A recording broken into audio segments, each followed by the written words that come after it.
Hi, welcome back to CineMunn Podcast. We are finally doing a commentary. I know we promised this last week, but stuff happened, schedules got mixed up, and tonight we are starting the first of what will hopefully be an 8-episode series. I'm sorry, 8 episodes, I know it's a lot for you. Of us watching and commenting on movies we had nothing to do with. Tonight we are starting with Harry Potter and the Sorcerer's Stone. If you're English, the Philosopher's Stone, I'm sorry, I know they published it that way. That was original publishing in 98. I didn't realize that that's why there was 2 different names. Yeah. Okay. That's fine, because the original English, when they published it in 98, it was under the title of Philosopher's Stone, and when they released the film, it was under Philosopher's Stone. But when we Americanized it, I hate that term, but we did, they made it the Sorcerer's Stone. The Sorcerer's Stone. Yeah. So actually, when they, as you watch the film, you'll notice when they say Sorcerer's Stone, they filmed it twice. So they had one for the international, they called it the Philosopher's Stone in the script, and once for the American release, they called it the Sorcerer's Stone. So what's the reason they felt the need to change the name? Well, that was the original published for J.K. Rowling, and I think we don't really see wizards as philosophers, maybe. So Sorcerer is the original published name? Yeah. But England called it Philosopher. Yes. So, okay. Yeah. So. Okay, sounds good. And I also want to say something. Yeah, go ahead. I don't know why you're apologizing for there being 8 podcasts for Harry Potter. I think it's just enough. It's not enough. Must keep going. We can Potterheads do unite twice if you want, and everyone will be blessed. Well, before I start, let's introduce you. You are Nicole, and you are a bit of a Potterhead. I am. A little bit of a Star Wars freak and Disney girl. Yes. A little bit. Which one? Okay, of the 3.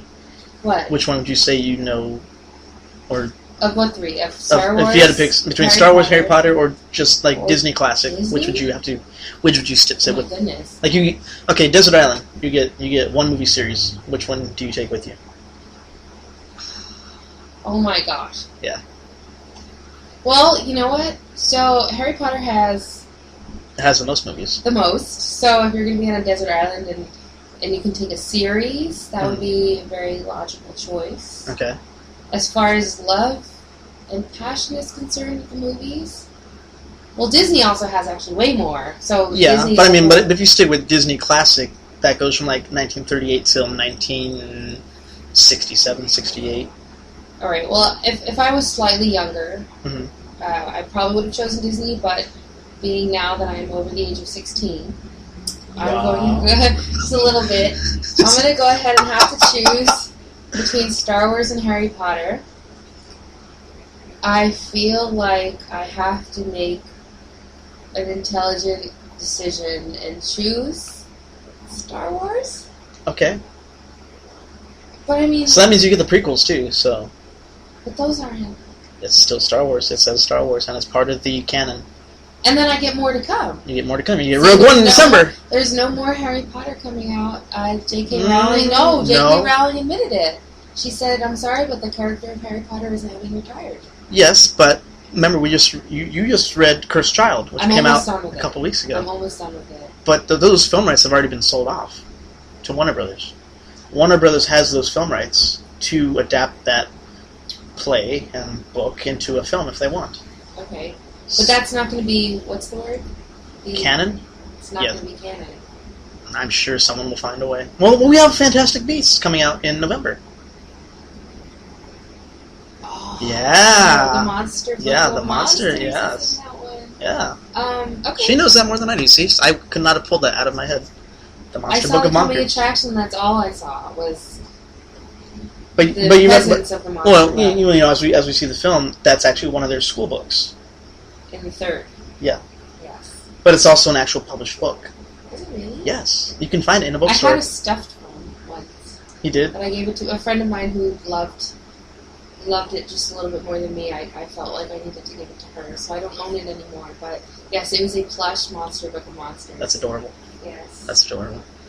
All right. Well, we will be watching the film. As we watch it, we will be talking, sharing stories, trivia, little facts here and there. It's stuff we like. We're gonna try not to get lost in the film. It's been a few years since I've watched these, at least this one. I know you said you got to watch it last week, so it's still kind of fresh in your head. Yes. So you might have a little more stuff to point out that you remember off the top of your head than I do. Yeah. And I think you probably know the books better than I do as well. I've read all the books through twice, but I haven't read them in maybe 8 or 10 years. So, think the last time I read a Harry Potter book was when the last book was published. Right. Okay, that was. So that was like 2000, a couple years ago. Probably like 8 years ago, 7 or 8 years ago. When book 7 came out. Yeah, when book 7 came out. Oh, okay. Or it might have been 10 years ago now.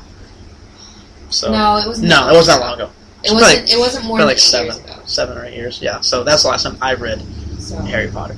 And in the future, our friend Bridget might be joining us. I hope so, and she would be a great asset because she only knows the books. So she's never going to seen bring me the back films. to remembering.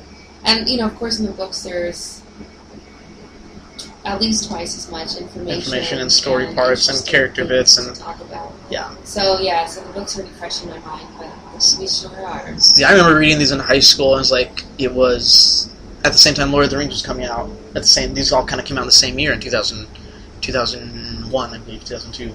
These all came out. So for me, it was like, Harry Potter's kid stuff, and Lord of the Rings is adults, and your high schoolers, we're adults, so we got to read Lord of the Rings. I'm a grown-up so now. I'm a damn man. No, I'm not. So I read all Lord of the Rings faster than I read Harry Potter, and I read that continuously every year for about 11 years. Every year I read Lord of the Rings. And so Did you really? I did. That's profound. It was a lot. There's a lot of reading. It's a lot of reading. It's a lot of reading. I can't bring myself to read. So it's difficult. Originally, it was a friend of mine in high school. He had all the Harry Potter books, the first 4 books at the time. He had all those in hardback, first print, and he read them. He told me about them. I was like, that's kid shit. I'm going to read Lord of the Rings. And then I finally, I caved in. I read the first book, took me about a week. I loved it, and I read the second book in about a day, and I read the third book in about 3 days, and I finally got to the fourth book. And for me, Goblet of Fire is probably my favorite book because it was so much. At the time it came out, was our lives, was like that high school kind of prom. So the was it the Yule Ball? I think was like a big thing to us. Because we were on the verge of having our proms. Like, oh my god, it's our prom, in kind of coinciding. Yeah. And then unfortunately he passed away, and my friend had passed away. Oh. So when the fifth book came out, I couldn't bring myself to read it because it was a little too close to home. And about a year after that, I finally read the 5th book, and I just I'll just finish the series for him. So I finished the last 2 books as they came out, and so that was the only time I read them. And obviously, I watched the films as well when those came out. So for me, Harry Potter wasn't a big thing to me when it came out, but it became a little more personal to me after the fact. So. Well, see, now I wasn't exposed to Harry Potter until I was in college. Oh, really? Okay. Yeah. So I didn't grow up with the Harry Potters. I just honestly dated somebody who said, I can't believe you have not read these yet. He said that they meant the world to him because of his life and what he was going through. And he used to run away and hide and just bring a flashlight in the Harry Potter book, and he read it, and it just took him to a better out of place. His situation. Yes. Yeah. And so I started reading them, and you know how I say, I love to sleep? I put on movies and I'll fall asleep if it's late at night, and I would open the books, and now, even so, I read in the mornings mostly, because when I try to read at night, I usually get a little sleepy. Sleepy and fall asleep. When I open these books, I would be on my hands and knees, reading the book on my bed at 4 o'clock in the morning, because I could not. So excited. Couldn't put them down. So, I just... So there you go. See, from what you told me about Bridget, it's something she actually grew up with. Yeah, she grew up with it, because the first book was when? 2002 or... No, first book was published 98, so 99 I think in America. She was, I think, 7 years old. Oh, so this she's is younger. She's younger. Ingrained in her childhood then. Okay. So it was read to her by her parents. Oh. And she looked at these characters as these role models, as these big, great, cool kids, and these wizards, and everything she wanted to be, I'm sure. I mean, she'll tell you about it. Mm-hmm. But it was so cool because she got to a whole different perspective, whereas I started reading them when I was 20, a few years ago. So anyway, read them all in about 2 weeks, and now I'm 20 and a half, so just kidding. Anyway. Alright, so we're going to start the film. We're going to start at absolute zero, so if you want to queue yours up with us, if you have it on digital download, if you have it on DVD, Blu-ray, we're watching DVD tonight. We'll start it. Obviously, we do not have broadcast rights, so you may hear minimal to no sound, and that's okay if you have it with you. If you've never watched this before and you're listening to it with us, push play. A, what's wrong with you? And B, push play and watch it at the same time, because, it's all fun. If you laugh, we laugh, and Thank God for alcohol. So, here we go. So, Which I have. there we go. We have the Warner Brothers logo up. This came out in 2001, and I believe it was the highest-grossing film of the year. For good When it was published. When it came out. Privet Drive and owls. I love the Harry Potter owls. I really do. Okay. Now, I think this starts exactly as the books did. I don't quite remember. With them coming to the neighborhood. Absolutely. It is? Yeah. Okay, so... Sorry, I'll be right back. She ran away. She's like, I don't want to be on this show. No, she ran away. And here we have the great Richard Harris, who was one of the few exceptions that J.K. Rowling gave to the casting. She was very adamant about this being an English cast. Oh, but he's not English. He's not. He's Okay. Scottish. He was either Scottish or Irish. Scottish. He was either Scottish or Irish. I think he was actually Irish. No, Scottish. But did he have to change his accent at all? He did a little bit, but this is Richard Harris when he is very much older than if you see him in his early career. So it's not quite as there as it would be. Okay. But her thing was very much, it has to be an English class. All the kids have to be English. But what about the kids like Cho Chang clearly has an Irish accent? Or is that not so? I mean, I hear an Irish accent. I don't hear an Irish accent. Or maybe it's a part of England that's different from most it could of the be. kids. You know, like So does Finnegan, which is yes. an Irish name. Yes. Seamus? But see, okay, so that character is written into ethnicity. So that makes sense as an Irish kid. Okay. So that makes sense. And what is Cho Chang written into? Like, how does that work? I don't know without making some type of, well, it'll probably be assumed as a racist connotation. No, come on. We're not sensitive. She's a great character, and she's beautiful, and her accent does not sound British. It sounds, to me, possibly more Scottish or Irish. Hagrid sounds very Scottish, or almost Cockney-ish. I think maybe Cockney. Like, I don't know what that is. Well, I've heard of it. You've seen My Fair Lady, right? Yes. Yeah, it's like Eliza Doolittle. So, yeah, that's what I would think it was. That's what you think of. Like a British. Yeah. Of some sort. But we're not very good at that. We don't work in film. We just watch them and talk about them. We're not accent. We're not big on accents. We can do accents if we drink enough, but you know. I had a friend once that with every drink he got more French. I used to when I used to drink a lot. I used to all of a sudden develop a Boston accent. Boston. Boston. Oh, that's a good I've one. never been to Boston, ever. So how do you know you had a Boston accent? I've heard a lot of them. Okay. And I had a couple people pointing out to me. So your resting, lazy mouth because you were drunk turns into a Boston. A British Boston accent. British Boston. Or throwing tea and shit. Yeah. Oh. Okay. I don't know if I come up with an accent. I don't think you do. If you hear one, just let me know. If we hear one, it's going to be awesome because we're going to have it recorded. Oh, Hagrid crying makes everyone cry. Which is so sad. I'm so happy that he... Spoilers. No, fuck spoilers. If you haven't watched these movies or read these books, I'm just going to spoil stuff. So I'm so happy he survives the series. Because I think he was a big character that... He needed to survive. She wrote him that way. From her story outlines, as she would do the stories, he had to survive because she had said in the last book, when she had written him carrying Harry, that it had to be Hagrid carrying Harry. It had to be him. So he carried... Because the way he opens the film, right. She carries Harry to he the carries Dursleys. Harry in. And so he would carry Harry out, and what did so to Dumbledore speak. say? I would trust Hagrid with my life. Yes. Yes. And at the end... Hagrid carries he proves himself. Yeah, sure. He carries him out of the forest. Yeah. So it always had to be Hagrid. This little douche. We're at the Dursleys. Yeah, it's a cupboard under the stairs, right? Yeah. Does that look like a cupboard? Dudley Dursley. Dudley Dursley. What And he was blonde in the books, wasn't he? I don't remember. I I don't is. recall I that. think he is.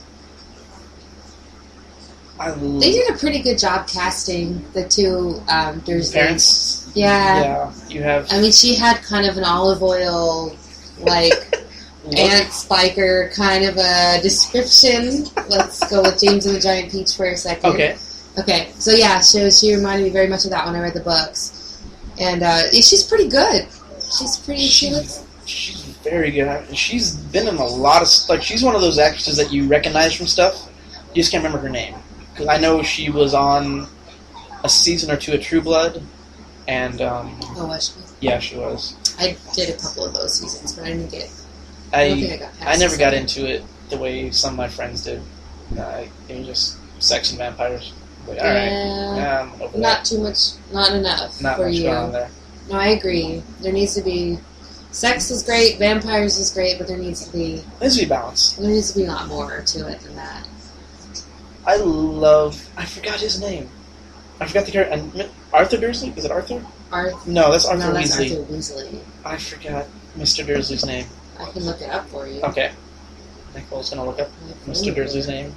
But I love Richard Griffiths in this role. He's one of those well-known English actors. Again, you recognize him in a lot of stuff from BBC series, from movies, but you don't remember his name, and I know he's passed away recently. I think it was his last season. I didn't know that. Which one? Petunia. I should have known that. Mm-hmm. Nay Evans. How do you say that? I've never seen that name before. Evans. No, that's her surname. Oh. Vernon and Petunia. Vernon and Petunia. And then Dudley is the son. Dudley is the son. Who? Dudley Dursley could be a superhero character because he's got that double alliteration name, like Peter Parker and Bruce Banner. He could be. Dudley Dursley. It would be a pretty messy, reckless what's superhero. He called? The douche. The douche. Marvel's the douche. Dudley Dursley. Language. Anyway. Well, here's where you kind of establish the parcel tongue. With Harry talking to the snake. But you didn't know it. But you didn't know it at the time. Do you think J.K. Rowling... I think she did. ...knew the parcel tongue situation when she did this? I think... So that means she knew... She was setting up. No, Harry did speak parcel tongue in the first one. book. Because wonderful teaching capabilities put Harry and Malfoy against each other in a duel when they were first learning their first... So was this first year or second year? Great responsible decision for a teacher to do. I think it was in the first year. It was this one. Are you sure it wasn't the second year with Lockhart? Were they like you're talking about an actual duel? Or... Gilderoy Lockhart was in the second one? Yeah, he was in the second film or second book too. You know what? Maybe it wasn't the second one. I love that. Well, we'll find out. I love that bit. Yeah. You'll know. Because Gilderoy Lockhart's in the second. He is in the second film and the second book. He's the one. And he was probably my favorite of the. He was going to use Weasley. Yes. But Ron Weasley's wand was broken, so he couldn't. So yeah. they went with yeah. Now this was directed by Chris Columbus, who did all the Home Alone movies, or did the first two Home Alone films. He wrote The Goonies, which is why he's perfect for these first couple films. He directed the first two movies of Harry Potter. Yeah. Because again, it's dealing with younger cast, younger kids, so he's used to that. That's good. And so he's got a good rapport with them. And obviously his films do well with that. And as we watch the series, we'll go through three different directors. We have Alfonso Cuarón doing Prisoner of Azkaban, and David Yates directed the last four films of Goblet of Fire, Order of Phoenix, Half-Blood Prince, and the two of Deathly Hallows. I always kind of wanted a letter from Hogwarts, even though I wasn't a big Harry Potter fan at the time. I always kind of wanted one. Aw, Santa never brought you one? No, Santa never brought one. I remember. It's okay.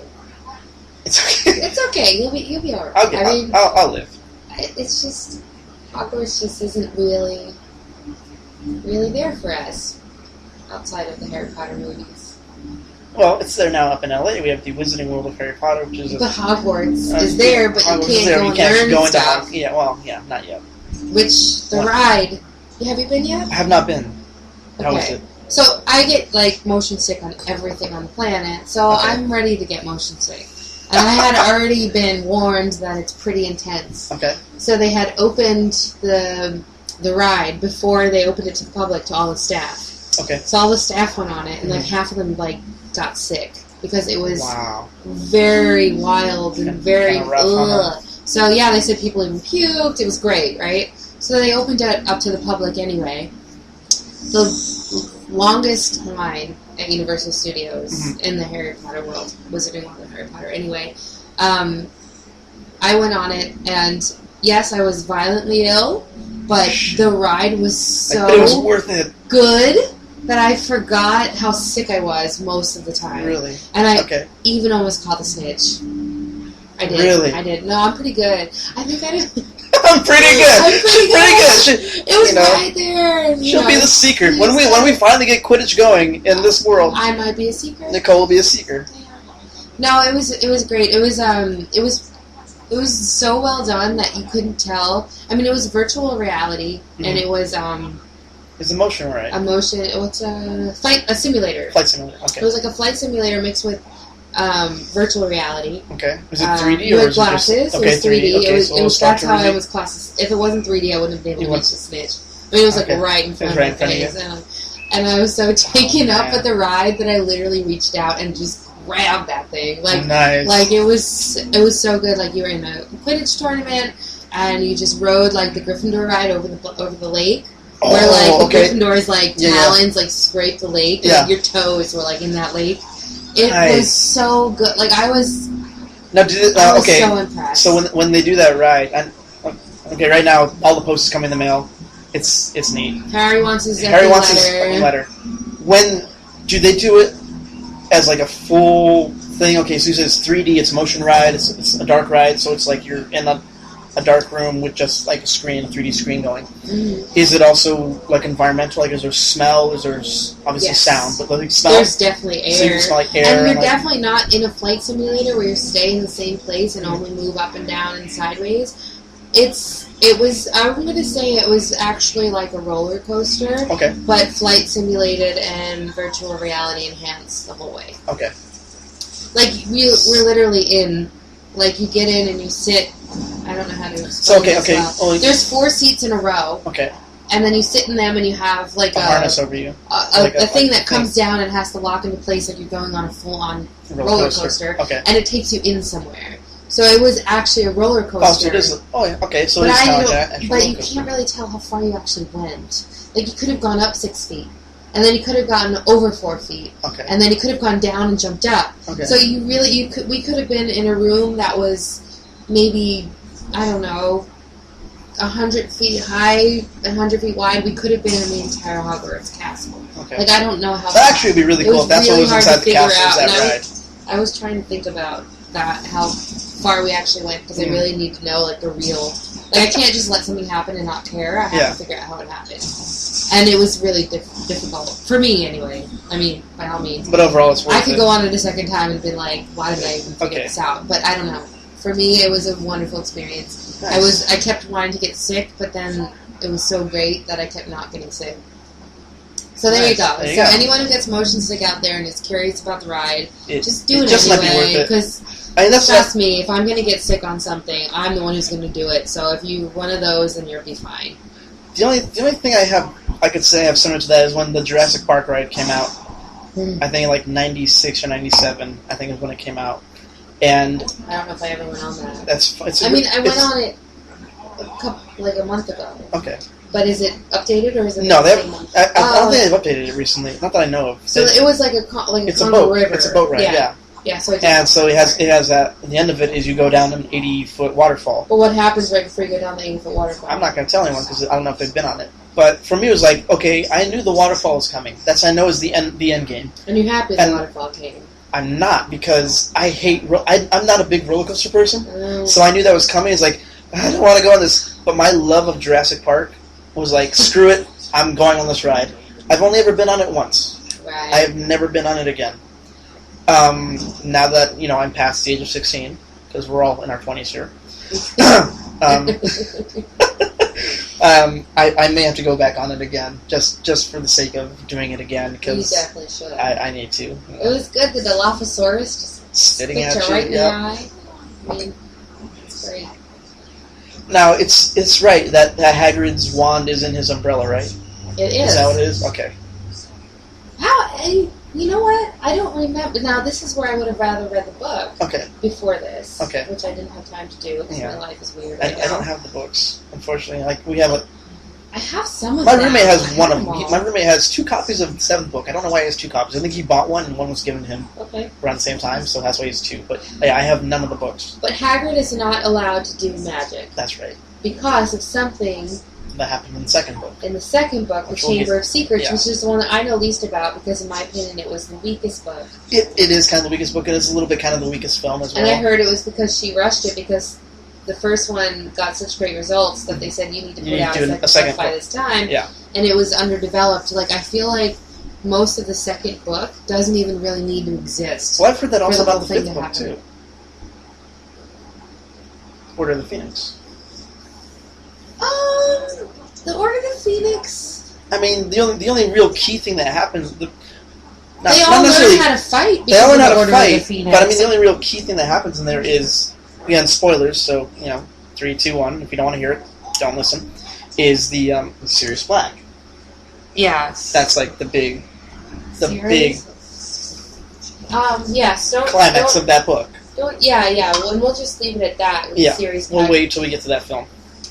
The big part of that book, besides the Order of the Phoenix, which is the first time you're learning about what Aurors are, and Aurors are basically like the witch and wizard cops. So like the much cops. Cooler. Like saying the word cops makes it sound so lame. They're saying Aurors. Not saying cops are lame. No. But Aurors are dark wizard catchers. Which is why one of my favorite characters in the whole series was Mad Eye Moody. I didn't even know that was necessary. Was Mad Eye Moody. Was one of my favorite characters in the books. Right. When they Which is funny because technically it wasn't even him. Mad Eye Moody. Yeah. But technically it wasn't even him throughout the 4th book. That's why we don't know him. Yeah. Because Mad Eye... Okay, anyway, we'll talk about that later. We'll talk about that one later. But the big part about the 5th book is Dolores Umbridge. That bitch. Yes! But what happened? I hated that woman. Was she even... She was taken off by Groff. She was taken off and then never to be heard of again. So, was she under the Imperius Curse? No. No. Cruciatus? No. Cruciatus is pain. Avada Kedavra is murder. Imperius is when you get someone to do something for you. Pigtail. They don't even know, so you just take over them. So, was she just this sweet, pink, kitty cat loving woman? I don't think so. But she had such evilness to her. Well, even her description in the book, she wasn't a Death Eater. Like, there is no evidence that she ever was a Death Eater. But neither was she was just evil. neither was the Minister of Magic, Fudge. Like that. So he was under the. I don't think he was. One of the Ministers of Magic was. But I don't think it was Fudge. It might have been It might have been like Barty Crouch. I think might have been under the. No, God, I can't believe I remember these names. I can't believe the names. I do remember. Oh my lord. Nope. Wow. Barty Crouch. The son was. The son was, but he was a junior, not a senior. He never was. There is one more. Oh my goodness. We need Bridget for this. Bridget, you better be on our next show if you're listening to this one. She will. Have you been across the seas to Europe at all? I've been to Greece. You've been to Greece? Yeah. Okay. I have not. I've been to old, beautiful, wonderful Europe, but just via Greece. Because I know that in the station, we're not at the station yet. We're at the tavern with Hagrid and Harry. Yeah. To go to Diagon Alley. About to be introduced to Diagon Alley, yes. which and is... And Professor Quirrell. We're about to meet Professor Quirrell as well. Yes. Yes. Yeah. Who comes in play later in the film and the book. You ever think about the word Diagon Alley and how J.K. Rowling said, why am I going to name this thing Diagon Alley? Put the two words together. Diagonally? Yeah. Yeah. I don't know, I think that was cute. I can never match Hagrid's little... I guess touch password he did on the wall to open. No, I always try to match it. I can only Potter. So now, does he really have a stutter, or is he stuttering because of what's happening? I think he's stuttering because of what's happening. I think it's fear in the back of his mind. He's just manipulating. Manipulated little puppet. I love how like the one position in the school is the dark arts professor that can never really be filled until the last two books. Because Severus Snape always wants it. Well, Snape always wants it, but even with the people that did get to fill it, like Quirrell and Lockhart and Professor Lupin, excuse me, they never lasted more than a year. Yeah, that. I can never... The tapping of the bricks is like, Why not? I was trying to do it on... I know each brick... I tried to do it on a wall once. I was like, wait, I did this wrong. I know. You gotta work on it. Now, unfortunately, this is really my only criticism probably my biggest criticism of this film, at least, is unfortunately some of the effects, some, not all, but some of them don't hold up. That wall being one of them. Why? It feels dated, and even... Does it matter? Not saying that it matters, because... dated bad? Dated can be. It does, and not dated as in like let's say like West Side Story or like The King and I is a dated film, but it's a classic film, so it doesn't matter. But I mean, like, if you're watching this as a little kid, and you're enthralled in it, hopefully you don't see that. But as you get older, you're looking and go, that doesn't look quite as real as I remember it. And even the production.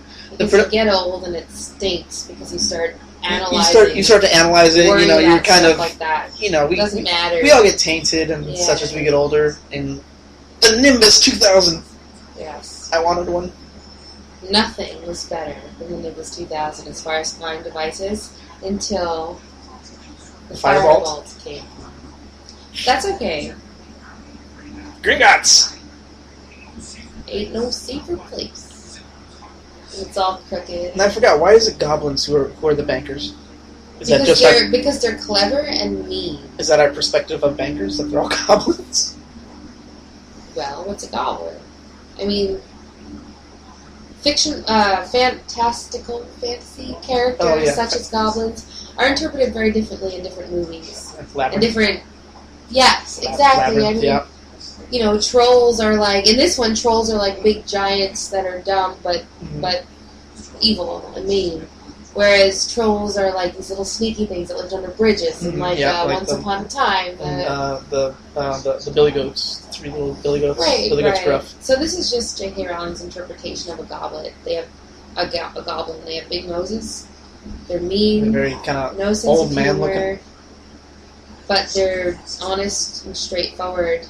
Which is what, I mean, that's somebody I'd want to... Trust with your money? Trust with your money. Well, they're not exactly going to... I mean, I wouldn't imagine somebody like that would go ahead and just try to steal money, because it's not within their character. I like how this is the only scene that they featured, I think it's a Griphook? Griphook. Yeah. Griphook? Griphook? Is it? Griphook. I think that's his name. Is it Griphook? Okay, I think this is his only scene in the film yet. He's like a prominent face on the poster, at least the American poster for the film. Like, well, he's the goblin in so he's like the head goblin in the books. Yeah. Okay. Absolutely. This is Vern Troyer, who was Mini-Me in the Austin Powers series. Oh, really? That's him, yeah. Oh, he looks great. I love that Warwick Davis had like several roles in these films. Small. Look at that gold. Gold! Pirate or prospector's dream. Gold! I'm rich, bitch! I'm rich, bitch! I mean, we're all waiting for this moment to happen to us, right? Yeah. Like somebody to be like, hey, like, gold, by the way, all your money is somewhere that you didn't even know about. That you don't know about. It's gonna happen. We're just gonna go and open it. I think my phone's ringing, actually, right now. No. No. No. Not yet. Not yet. But I'll find out my gold somewhere. Harry Potter's just lucky. Or is he? Is he? I think he would trade all that gold for his parents. And one of the... Oh, he would trade all that gold for his parents. And how did his parents get all that gold? Nobody ever says that. I never heard anywhere why his parents were rich. They were young. They were young. She saved his life. They were grifters. They were grifters? Grifters? Grifters? Like con artists. Oh, you think? No, I'm kidding. Of the wizarding type? Right. I don't know. But anyway, they had gold. They just happened to be rich. Maybe their parents were just rich. Maybe like their families, because wasn't Lily, Harry's mother, was of a Muggle-born family. She was Muggle-born, yeah. And when she was she was the exception. And then I think the father, James, was of a wizarding family. Right. I believe, from the beginning. So Harry was born of two. So he's pure blood, but his mother was... Yeah, his mother was a mudblood, as they called it in the second film, the second books. Impure, or not full-blooded. Mm-hmm. Mixed. I always remember this. This was like the big selling point of the trailers was Harry getting his wand. And who better than John Hurt to play Ollivander? Nothing's bursting out of his chest, so he's happy, I'm sure. Could you imagine being Harry Potter? It's like, the ultimate Cinderella story. And he's this little kid that's don't lose your just shoe at humble, midnight, that's great. never cursed off his douchey, terrible foster family who are his aunt and uncle. And then he comes in and finds out that he's just so famous because everybody reacts to him. I'm sure in some ways they actually experienced that because this film kind of made these kids overnight celebrities. Mm-hmm. So I think in a way they kind of actually experienced that, and everyone knows your face and your name, and you're Harry Potter, you're Harry, and you actually get to experience that for a way. But he has to find out that all this happened before him that he doesn't know or remember. Yeah. So he's finding out that he's been famous his whole life, and everybody's been waiting for him to come back. What pressure! Right. It's a good thing he was a good wizard. Now, are we going to talk good wizard? Good wizard. What is the difference between a wizard and a warlock? By the way, is it dark magic? I don't know either. But they talk. That's it's my funny. theory. They say things in the books like, "Oh, it's a warlock," but they don't say why. They use the term, so I wouldn't even. Now, okay, No. so you went to the Wizarding World of Harry Potter University. Did you do this? Did you get a wand? No. You didn't do that? No. Because a little sound of like sadness and regret. No. No, you know why? Because it's one of those things you're going to spend so much money on and never use. Now, if I had like a 12-year-old kid, which I don't, I would have bought him. Because you're only in your 20s. I'm too young for a kid. But the cool thing about it, did you know this? That you can buy whatever. You can buy a basic wand for $20. Oh, great! Look, it's a wand. I can swing it around and act like I'm doing curses. And then there's different levels. And then if you buy the ultimate wand, it's interactive with the whole Wizarding World of Harry Potter. Really? So you can look in the bakery, and you can cast a spell and turn the cakes and make things happen. You can make things sway. Like you can actually You're just place, selling this to me now. The whole place is wired to react to your those wand. wands. Yeah. So if you stand in front of something and move your wand, it's going to affect it. It will react. So, and we learned this because there's these kids that are like expecto patronum, and then you're like, what? Are they really these kids are great. They have such a good imagination, and then all of a sudden you look and realize something's happening. Something's actually happening. So cool. Okay. So cool. But I think it was like $50 or $60. I'm sorry, you sold me on a wand just by saying that. I kind of want to buy one and do that. We should go buy one. Well, we can. We got to go up to LA and yeah, we'll go up. Because I haven't been, and I haven't been up to. In general, I haven't been to Universal Studios in 4 years. A little, 4.5 years. Happy birthday! Happy birthday! Who wants an owl for their birthday? Who wants a gorgeous white right? owl? It's beautiful. He's like. Now, is that Hedwig? He's a well-trained owl. Is that Hedwig and the Angry Inch, or just Hedwig? I'm not sure. No, just Hedwig. I don't know what that second thing is. You never heard of that? It's like a rock musical in the early 2000s. Hedwig and the Angry Inch. No. Yeah, look it up. I don't. Look it up. I must be living in a closet. But yes, no, that's Hedwig. Beautiful owl. These are the prettiest owls. I've seen owls I drive home late at night and such. They're not that pretty. Some of them look really kind of. Well, for lack of a better these are real owls that up. we're looking at for the most part in these, right? Yeah. You think that wasn't a fake owl? No, they used real trained owls. So you're not looking at these beautiful snow owls. You're looking at the little weird brown ones that hang out in San Diego. Yeah, the kind of ghetto looking and you're not look like they've been in a street fight or something like that. Yeah. But they won. They won. Yeah. Okay, so here we go. Flashback to the night of the Godric's murder. Hollow. That's what it's called. That's right. Voldemort is opening the door. There's Lily. He's coming in to kill Harry Potter. Why? It's a prophecy, right? There's a prophecy that Harry that one can't live while the other does. I think. Yes. But we'll learn more about that later, especially if I read the books. Look at that blue-eyed child. But he tries to kill him. And his mom gets in the way of the Avada Kedavra. Avada Kedavra curse, and they say that it's her love and ultimate sacrifice pure love that saved his life. is what saves him. And she must have been pretty quick, because it's like you say it and it's right there, so it's like literally like jumping in front of a bullet. So she basically took a bullet pretty fast to. Now you've heard the theory about Neville, right? You've heard the Neville theory? Which? That it maybe all this was coincidence, because I think Neville and Harry have the same birthday, don't they? Oh yes, I've heard that. Somebody thinks it could have been Neville the whole time. Yeah, like it's supposed to be Neville. Yeah, I don't know. See, from reading them all, as I have in my experiences, that's something that was brought to me outside. Okay. Like I never really. You never thought about it that way? But it's been a long time since I read the book, so maybe it was brought up. I don't know. I don't think it was. I think it was mentioned that they were born in the same. What's the word you use for something that's correct within the canon? Canon. So is that a canon concept? I don't remember. I honestly I don't remember if that's a fan theory or if that's actual canon. A good word. Why canon anyway? It's I picked it up in all my nerd circles when we talk about like Star Wars or like comic books, like for kind of like base history. Okay, I'll give an example for Spider-Man. No matter what version of Spider-Man you have, the base history of Spider-Man is he's a teenager.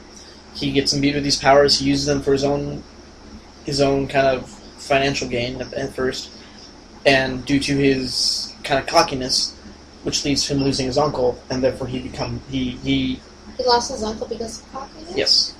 I remember when his uncle died, but I don't remember. It's because during a wrestling match that Peter witnessed a robbery, and instead of helping the cops catch the robber, he seems like, it's not my problem. He's kind of walked away from it. It's not my problem. I'm not a cop. It's not my deal. And the robber was the one who ended up killing his uncle. Okay. Because once he heard about the uncle dying, then he went and found the man and found the same guy. Look, it's the Weasley family. It's the Weasleys. First time ever. My Gingers. Favorites. Walking into walls. The reason why I love redheads. Gingers. Gingers. And I love the twins. I love constantly that. Messing with them. Best. And their mother doesn't even know the difference. Yeah. She's like, no, you're wrong. And she's like, I'm sorry. They're like, no, you're right. Now, I've heard in this train station that they actually but they have a thing for Harry Potter, which is a trolley cart going halfway into a wall, and it says platform 9 3/4. In what? In this train station where they filmed it. I think it's King's Cross. Oh, really? So this is a real train station? So it's a real train station. This, I bet they didn't film this in, I don't think they actually filmed this in King's Cross, but it's supposed to be, I think, in the books. Oh, look at the cute little Jenny. That's before she fell in love with Harry Potter. Yes, it is. And so, yeah, they actually built one for fans of the books and for tourists alike to be able to kind of take a picture and have that kind of little moment for themselves.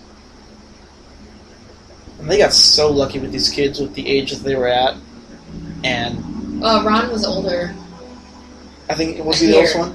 I hear he was older. I think so. He's the one who they had to, his voice changed first, and they were all grown.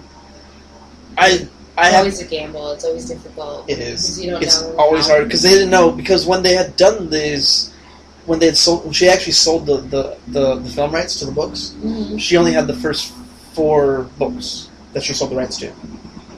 Okay. So that's all they had up to. So it's like, if the series keeps going, what happens with our cast, what happens with our actors, and how fast do we have to make these? Right. Because as these kids grow, we run into that risk.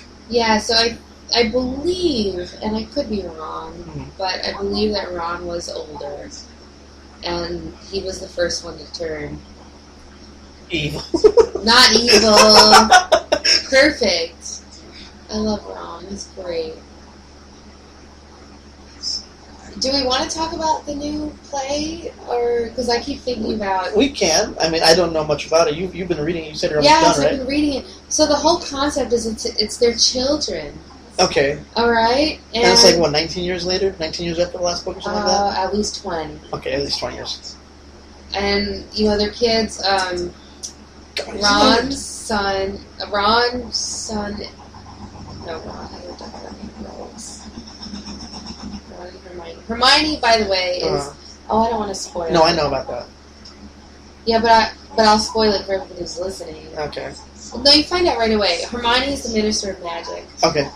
Ron took over Weasley's joke shop, her husband. Mm-hmm. So it's like, obviously they remained exactly true to character, who they are. And then I think Harry... Didn't Harry become an Auror or something? Yes, Harry, Or was that what I he's supposed to believe, be is doing? an Auror. Ginny, most likely the same.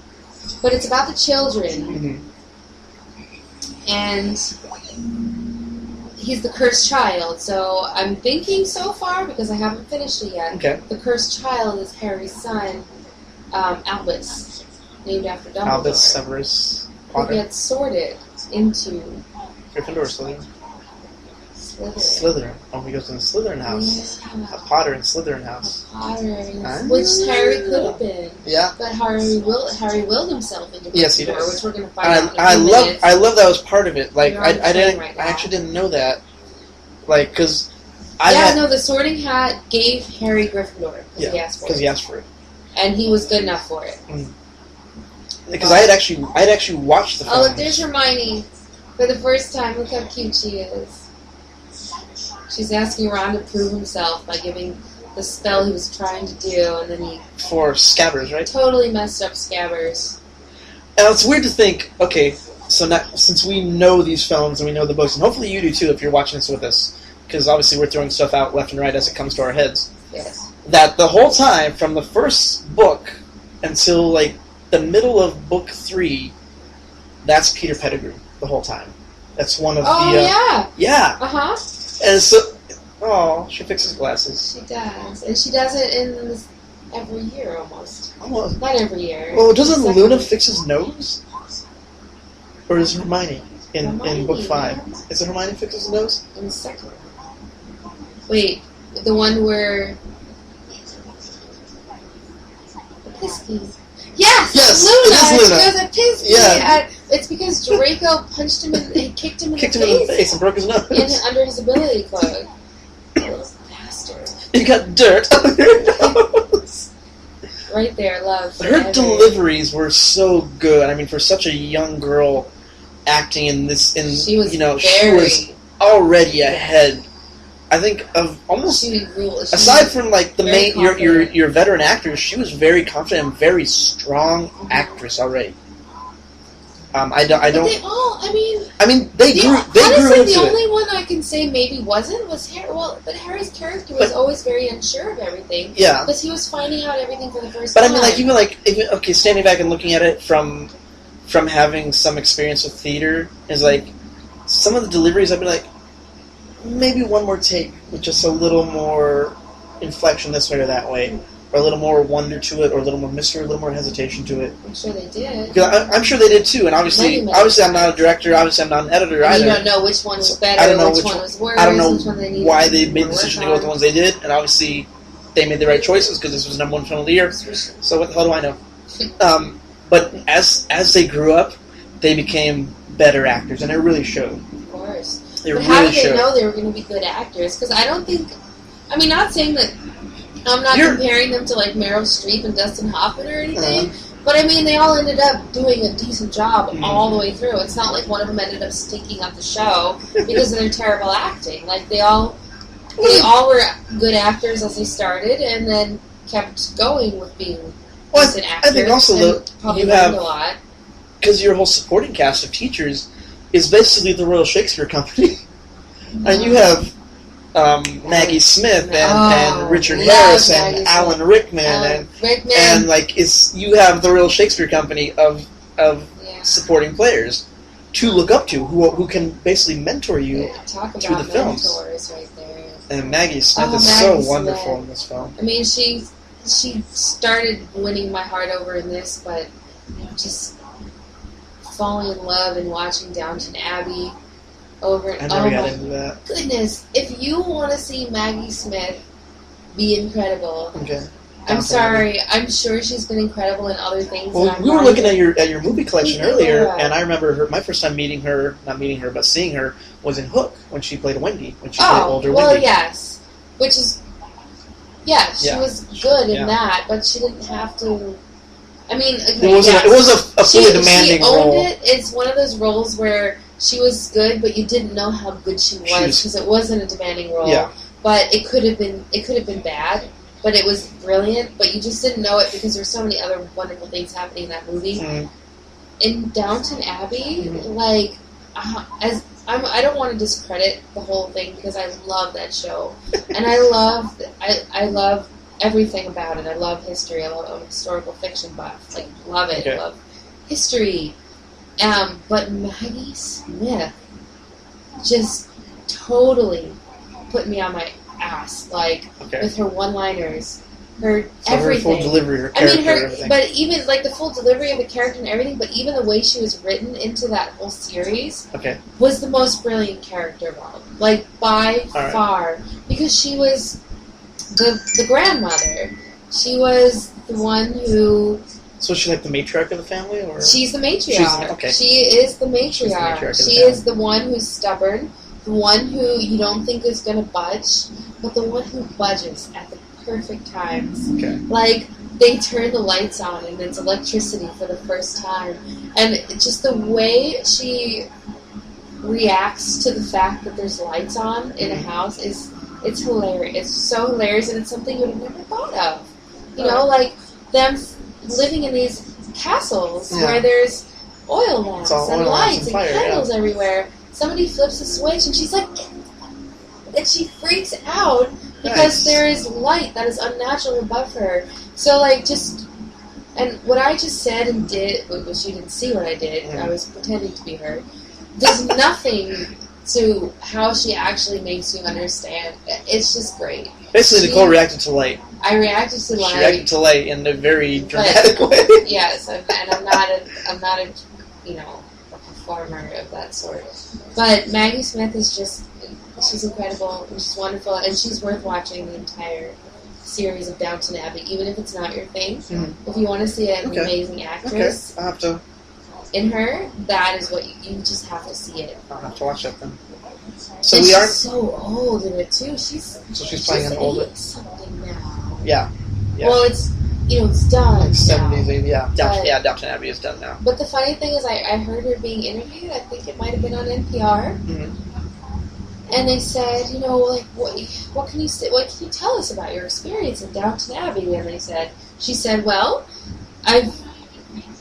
she didn't use these exact words, but she basically said, I've always been able to live a normal life, apart from my roles. I mean, Harry Potter was one thing. It was an exception, kind of. It was an exception, and it, it got me some attention, and people definitely wanted to say hi, but Downton Abbey was what made her not be able, it turned her from basically a B-lister into an A-list celebrity. Yeah. And this was all while she was 75 to 85 years old.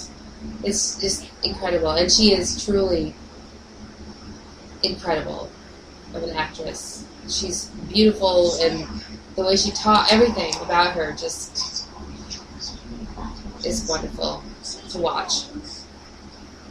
So we are now being sorted into our houses. Draco Malfoy has just immediately been voted in the Slytherin house. I hadn't even want to touch his head. Yeah. He was just Slytherin! Put that dick in Slytherin. Get this little greaser out of here. I don't want his nasty head on my hat. Alan Rickman is one of my favorite English actors. God rest his soul. He passed away earlier this year, unfortunately. So this is actually probably quite, well-timed for us to do this podcast. He was not the first choice for the role. He wasn't. No, they originally offered it to Tim Roth, but he actually turned it down to do Tim Burton's Planet of the Apes. He turned down Harry Potter, and he has said, it has. Tim Roth is 4 Rooms. What's that movie with Madonna? and the witches, and they're... Like he's a bellhop in a hotel. It's a comedy. That's Tim Roth, Witches of right? Eastwick? No, I'm definitely not. With Madonna. Yes, Madonna's in it. She's a goddess, a witch goddess. Okay. And he's a bellhop in a hotel. I think that's Tim Roth, right? I know what you're talking about. He was also in Lie to Me. Yes, he was the lead in Lie to Me. Okay, yes, Tim Roth. Tim Roth. Oh, he's great. Yeah, that would have been good. Yeah, he was the original. He was the original choice for it. Oh, and yeah, he turned down, and so went to Alan Rickman. What would have happened if he was Snape? I don't know. Well, honestly, based on the description of Snape in the book, from what I remember at least, Tim Roth was it. Like, he had the look. Yeah, well, he would have long, black, greasy hair. Long, black, greasy hair, but I think he had a little big more that nose. kind of thinner, bigger nose type look. Now, obviously, Alan Rickman is a little bit of a bigger man. You know, he's a little more broad, I think, in the shoulders. Right, You know what? He's a little bit more built, I think. Apart from the fact that he's not particularly attractive, he put sexy in Severus Snape. I'm saying, even though I'm 20 years old, he's an older guy, but he put this beautiful thing on. I don't even know what the word. You can fill in words if you like. Yeah, but he made Severus Snape this incredible character. He made you. Tim Roth would have maybe. I think Tim Roth less graceful. I think he might have been a little more sinister. Maybe a little more sinister because you get a little more goofy. You get maybe a little more goofy. You get a little bit more of like a. Alan Rickman is not goofy. Alan Rickman is not goofy, and he's very much about his choices when he acts. I think he comes off as very kind of pious and mysterious. Pious. I think it's probably elegant. He's very elegant. He's graceful in the movement. Man. He's graceful in his movement. That's what I'm saying. He kind of put a little bit of sexy on Severus Snape. Okay. There's my female input on the whole situation there, but it kind of is weird, but he really is beautiful. Yeah. Like as Severus Snape. And so I think from here, he knew the end of the books. Like, J.K. Rowling had pulled him aside and told him his character arc and where he was going to go. Oh. So from the beginning... Is that so? Yes. So from the beginning, he knew where he was going to go. What is that? Is that like a lamb rack? I think it is rack lamb. The little things on the end of the bones? Yes. And then who doesn't want that, by the way? The house ghosts? The house ghosts, of course, everyone wants that. But a table... That just magically appears. All the food is real. I think almost, at least for the first film, every time there's a banquet, it's all food is real. And they all really eat it? And they all really eat it. That little turd burglar. Did I just say that? Yes, you did say turd burglar. Nearly Headless Nick, played by the wonderful John Cleese. Percy was a turd, though. Percy was a turd. Oh, he was just like a sucky Weasley. I like the way she says this. How can you be nearly headless? Like this. You asked for and that's about as graphic as it gets in this film. He's like, you want a literal explanation there it is. of this? You get it. I'll be right back. Alright. And now we're actually going up to our house dorms. So obviously to split up, Gryffindor is going to Gryffindor's common room. And here's where we get introduced to the moving staircases and the talking portraits, which I thought was so cool. Unfortunately, when I read the description of it in the book, I got lost, which is kind of sad to say. How'd you get lost reading a book? Well, you find ways. I find ways. It's a bit of a gift. So reading about the shifting staircases was always kind of like, all right, I'm trying to actually map it out in my head as I read it, and then the staircases move and I get lost. Okay, so never mind. I love the portraits, and from what I've heard about the Wizarding World up in Universal Land in Florida, that they actually do have the portraits and they do kind of talk and interact with the crowds and whatnot. So I think that'd just be really cool. I'm really random. This woman kind of looks like my grandma when my grandma was alive, as the portrait in front of the Gryffindor common room. She looks a little, at least in the face, not so much the dress and the hair, but in the face, looks like my grandma. So that's a random fact. You can take that with you and, taunt me with that. I just love the sets and how big and grand they are. This is like what you kind of wish college would have been like. Totally. My college was alright. Castles and I had almost as much roaring fun. Fireplace. But yeah, no, it didn't look like that. It was like terrible, upholstered wooden couches with neon lights over you, and then you had fun anyway. Yeah, and our common rooms just weren't beautiful. Well, I also didn't go to a college that had beautiful architecture or anything like that. I mean, you didn't go to castles. It had a great business program. that was good. I got an art degree. They didn't have owls there. There was no owlery. Well, I'm sure there were owls around. There might have been. There might have been some outside. I don't think they were productive. I don't think they came in the same sense, though. Beautiful castle design. I forgot what they modeled it after cathedrals, and actually some of these shots, like that, were running in the hall. This right here. Go ahead. Just watching Professor McGonagall go from a cat, which we kind of skipped over in the beginning scene. shots, yeah. Well, they had her in a shadow turn into the person as an animagus. Is that what it's called? An animagus. Animagus, okay. Is somebody who can physically go from their animal into... Look at this. Like that. How gorgeous was that? She just jumped off the desk as a cat and turned into Maggie Smith as Professor McGonagall. I love the house colors. Like, the way each one is kind of distinguished by the colors. So you have, the red and gold for Gryffindor, you have the black and green for Slytherin. Which they also touch on in the new book. They do? Yeah. Okay. That's good. They do, because Harry is always trying to relate to his son Albus. But Albus is Slytherin, and there's one scene in the book where Harry's in Slytherin's common room, and Harry's like, this is actually really nice. Mm. And Albus goes, Dad, isn't green great? I mean, I kind of like being in Slytherin because green is just so calming and soothing and comforting. Wow. Whereas if I was in the Gryffindor common room and everything was red, I'd feel agitated. And he really literally said red was not his color, green was his color. And I like green better than red myself. But I am a Hufflepuff at heart. You're a Hufflepuff at heart. Have you ever put yourself into that? I have, and I think I ended up in Hufflepuff as well. Yeah, you're a Hufflepuff. We're both Hufflepuffs. We're Hufflepuffs. That's great, though. Hufflepuffs are good. Cedric was a Hufflepuff. He was a handsome Hufflepuff. Cedric is one of the few times that Rob Pattinson was a good actor. Outside of Twilight. One of the few times. Outside of Twilight. I think he was a good actor in Twilight? No. Okay. Outside of Twilight, he's a good actor. Oh. In Twilight, you no. I don't think he was a great vampire. No. He was better witch. He was a better wizard. He was a better, I guess, circus worker. If you ever saw Water Elephants. Did you read the Twilight books? No. So you watched the movies? My mom. I watched one movie and I barely got through that. Okay, so you can't really call someone a bad actor based on a character that you don't know about. Okay. Okay. I'll give you that. Okay. But I'm not going to go ahead and say Twilight is the best thing on the planet, so don't all get me wrong. I read all the books, and I read those through twice, because, they were definitely fascinating, and... Was that in college last year, too? It was around the same time. I was kind of rotating books.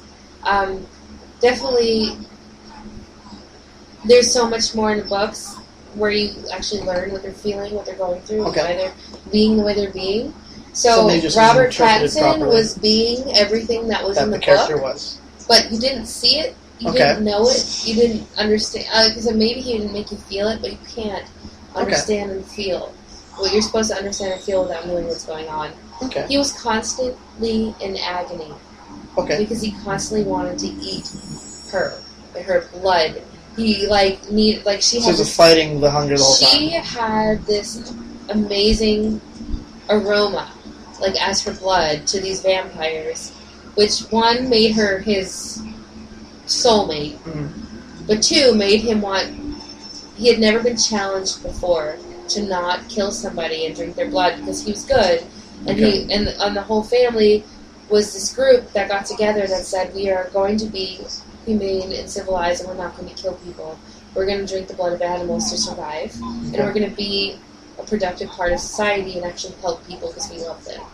But he challenged her more than anything, and he basically needed to fight the entire time not to kill her, which is why he was so weird in the movies the whole time, because he just couldn't handle fact that she smelled so beautiful to him. So that's like, I don't know. That's a part of the reason why he was so awkward and weird. Alright, I'll give you that. But I don't want to give. I don't know. Was he really good in this though? I really liked him as Cedric Diggory. Was his character something that was difficult?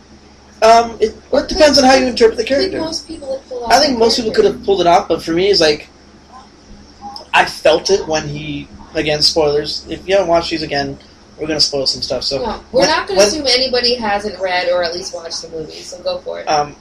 When he died, I felt it. Like I felt that I had lost this character. Oh yeah, totally. And so, but I mean, the way it was at least presented, the rivalry, the kind of understanding between him and Harry that it was a rivalry, and like he wasn't a big part of that, and like it was a superfluous murdering, which is what the new book is about. Okay. Albus wants to be a hero, and he was looking for trouble, and he wants to bring Cedric back to him. Now, because it wasn't necessary, because he was the spare. The whole kill the spare thing didn't settle well with lots of people. Okay. So that's what actually the whole thing is about. Oh. Anyway, no spoilers. So in the previous scene, Neville had gotten the little, what was it, Remember All? Mm-hmm. The little ball? And he was asking what he forgot. Do you know what it is he forgot? He said, I couldn't remember what I forgot. Yeah. Do you know what it was? What was it? I'm pretty sure, I could be wrong, and if I am, please correct me, he'd forgotten his robe. Because he's the only one sitting at banquet without his robe. Oh, that's I think that's what it is. That was probably in the books. They don't describe it in the movies, but it's visually. I kind of almost want to rewind it now, but we can't do that because we don't have. But if you want to pause and rewind and go look and see if I'm right, I'm fairly. That's my theory. So he was the only one without a robe. He's the only one sitting at the table without a robe on. That's clever, Vince. Honestly, I kind of pick up on things sometimes. I have my moments, but no, I never even saw that. I'll watch it next time. Which ultimately kind of saves him right here. Well, he has his robe on. He has his robe on now. He has his robe on now. I want to know why Madam Hooch didn't try to stop him from falling. She's just like, hold on, let me all of a sudden be a teacher. Let's watch him. Let's just watch him fall. Let's watch a child drop. Yeah. This whole series is about letting children be in peril. That's broken arms, attacked by animals. And there it is. There's the run ball.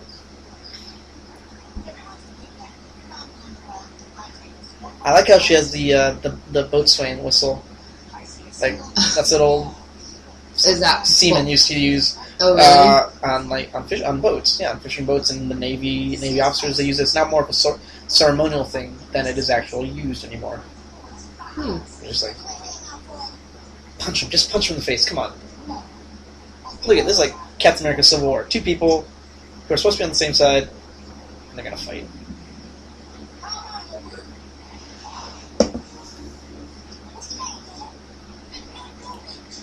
That little bastard. I know. Malfoy just sucks. And he was a good enough actor at the time.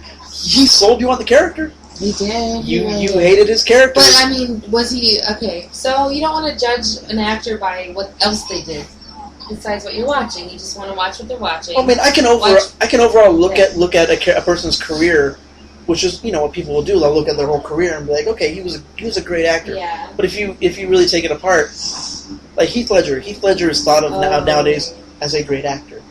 He is a great actor. But I mean, some of the films he did, not just saying that it could have been a product of the director and of the editing and the final product we were given, or it could have been him. Sometimes he was hit and miss. Like, when was he miss? When was he miss? For me... don't say A Knight's Tale. No, I would not say A Knight's Tale. Okay. I love A Knight's Tale. Especially I would probably... dreadlocks. He was I would probably say... Did you ever see Ned Kelly? No. He was missed on that? Okay, he was okay in that. Okay. I mean, it depends on your perspective on his performance. Like, I do know some people who would say A Knight's Tale is not his best work. Okay, well, when did everybody fall in love with Heath Ledger? Well, okay, it depends on people. For you, it might have been 10 Things I Hate About You. When did the world fall in love with Heath Ledger? During 10 Things I Hate About You. And he's saying, you're too good to be true. Everybody loved him then. So, again, for me, it's about perspective. Like I've said earlier in the show, to me, Harry wasn't the strongest of the three. No, he wasn't. As far as his performance goes. The main but again, one you gave me reason for that. It was he's insecure. It's all new to him and things like that. He's taking everything he's taking everything in. Harry and Hermione, if this is real, if we're watching is actually something real that's going on, documentary. Harry and Hermione know exactly who they are and where they came from. Mm-hmm. Harry's figuring it all out. So he's just a mysterious character. Like, you don't know who he is or who he's going to be. I mean, he obviously is a strong character that turns into a fantastic hero. Yeah. Like, a very bold, very confident, but you just don't know who he is yet. And he's very kind of, who am I? And he does a good job with that. He doesn't seem like much of a leader, but he grows into one. Like, the three of them are just so cute. Yeah. I remember... And Hermione knows everything. Look, she knows everything. She knows everything. She read Here's your name. Here's your family's name. Here's where you are. Here's your history. Here it is. You're a seeker. Yeah. He's so proud, though. That has to have been, like, the biggest moment for him right there. To find out he gets asked to be a seeker because the first time he flies, he catches something right in front of a teacher. He thinks he's going to be expelled, and then she says, no, this is your new seeker. Lucky, by the way, because I'm sure there's so many people. So many people in life who could have been that close to being like the king of their high school, but instead they got expelled.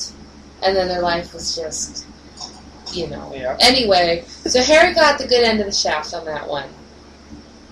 Now, I forgot what this area and of the then he castle finds out his dad was amazing. So, I mean, what a great moment. Well, that's also perspective, too.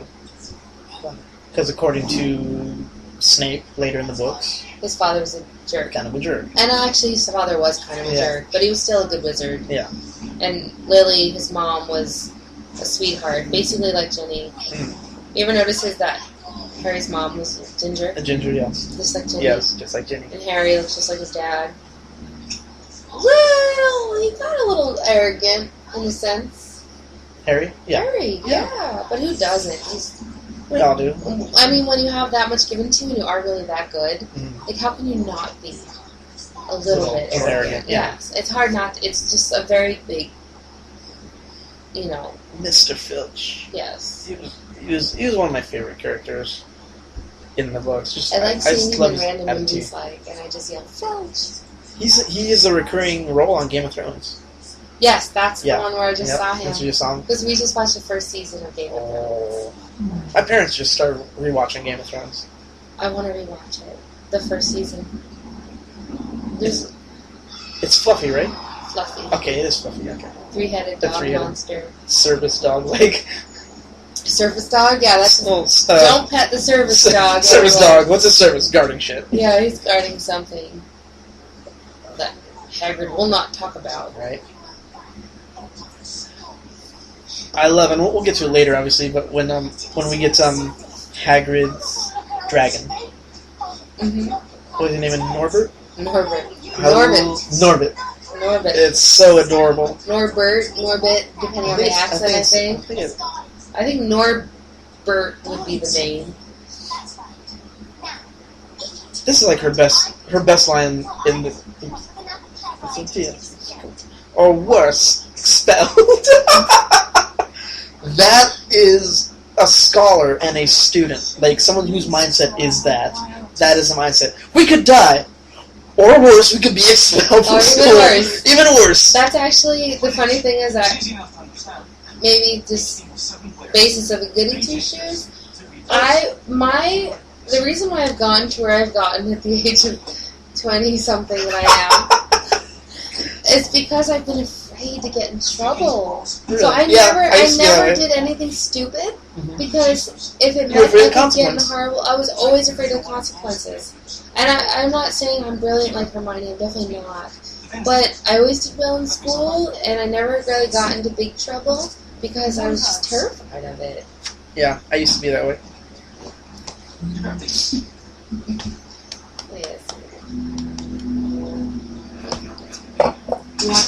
No, I'm good right now, thank you.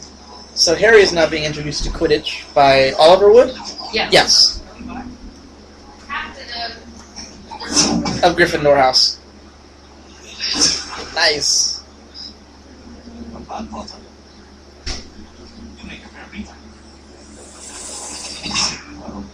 I love that they came up with an entire game for this universe.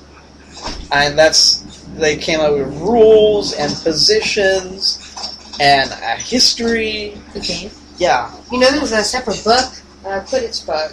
Which is all about the history of Quidditch. You read it? I read it. Well, no, there's a couple. There's the Deathly Hallows, the actual stories. Yes, I read those. And I read those, and then there's also a Quidditch book. It was Tales of Beetle the Bard, I think was the name of the book. Was one of the Deathly Hallows. Yes. There's three, I think. Is there 3 books? Something. There's a story of each The story of Hallows. the 3 brothers was in that one. The 3 brothers, Uh-huh. the invisibility quote, the Resurrection Stone, and the Elder Wand. which would be the Sorcerer's Stone and the Philosopher's Stone, and then Elder Wand. Now again, knowing the books and the films now, watching this, do you remember what's in the snitch? What's in the snitch? Yeah.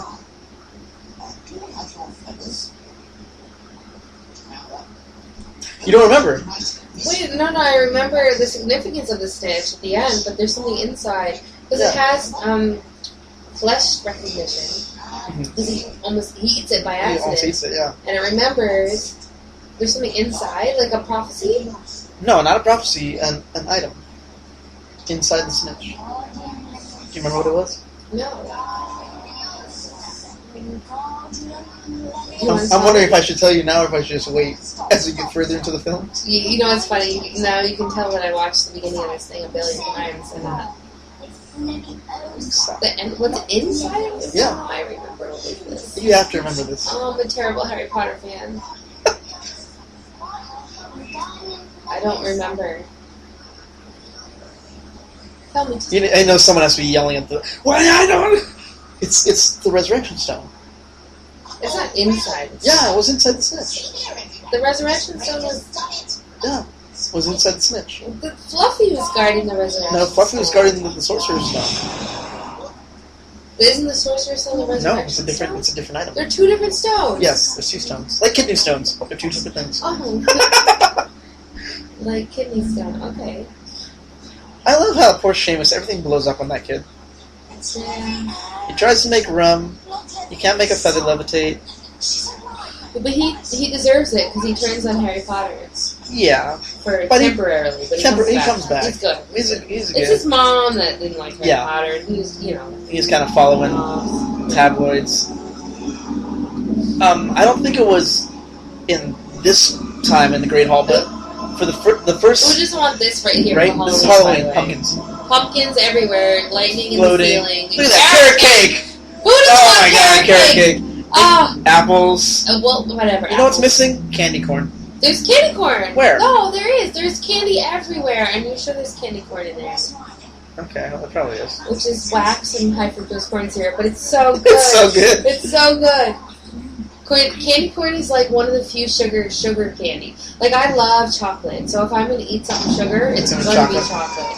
It's going to be chocolate. But one of the very few non-chocolate related sugars that I love is candy corn. Okay. Candy corn and gummy bears.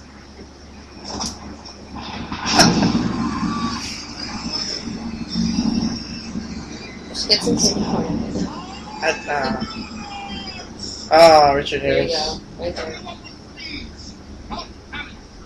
Do you think that Richard Harris could have actually gone through with the whole? How old is Richard Harris when he passed away? I think he was in his 80s. I think. So they casted somebody in their 80s. I think it was like in his late 70s, early 80s. He did it. He did it because 8 movies. I think he did it because his grandkids had read the books. Yeah, but who asked him to? His grandkids, because they knew the films were coming. They knew but he didn't get the role because his grandkids asked him. No, that's why he went for it. But I'm saying he went for it, and then they cast him. But at the time, I think they'd only had the 4 books.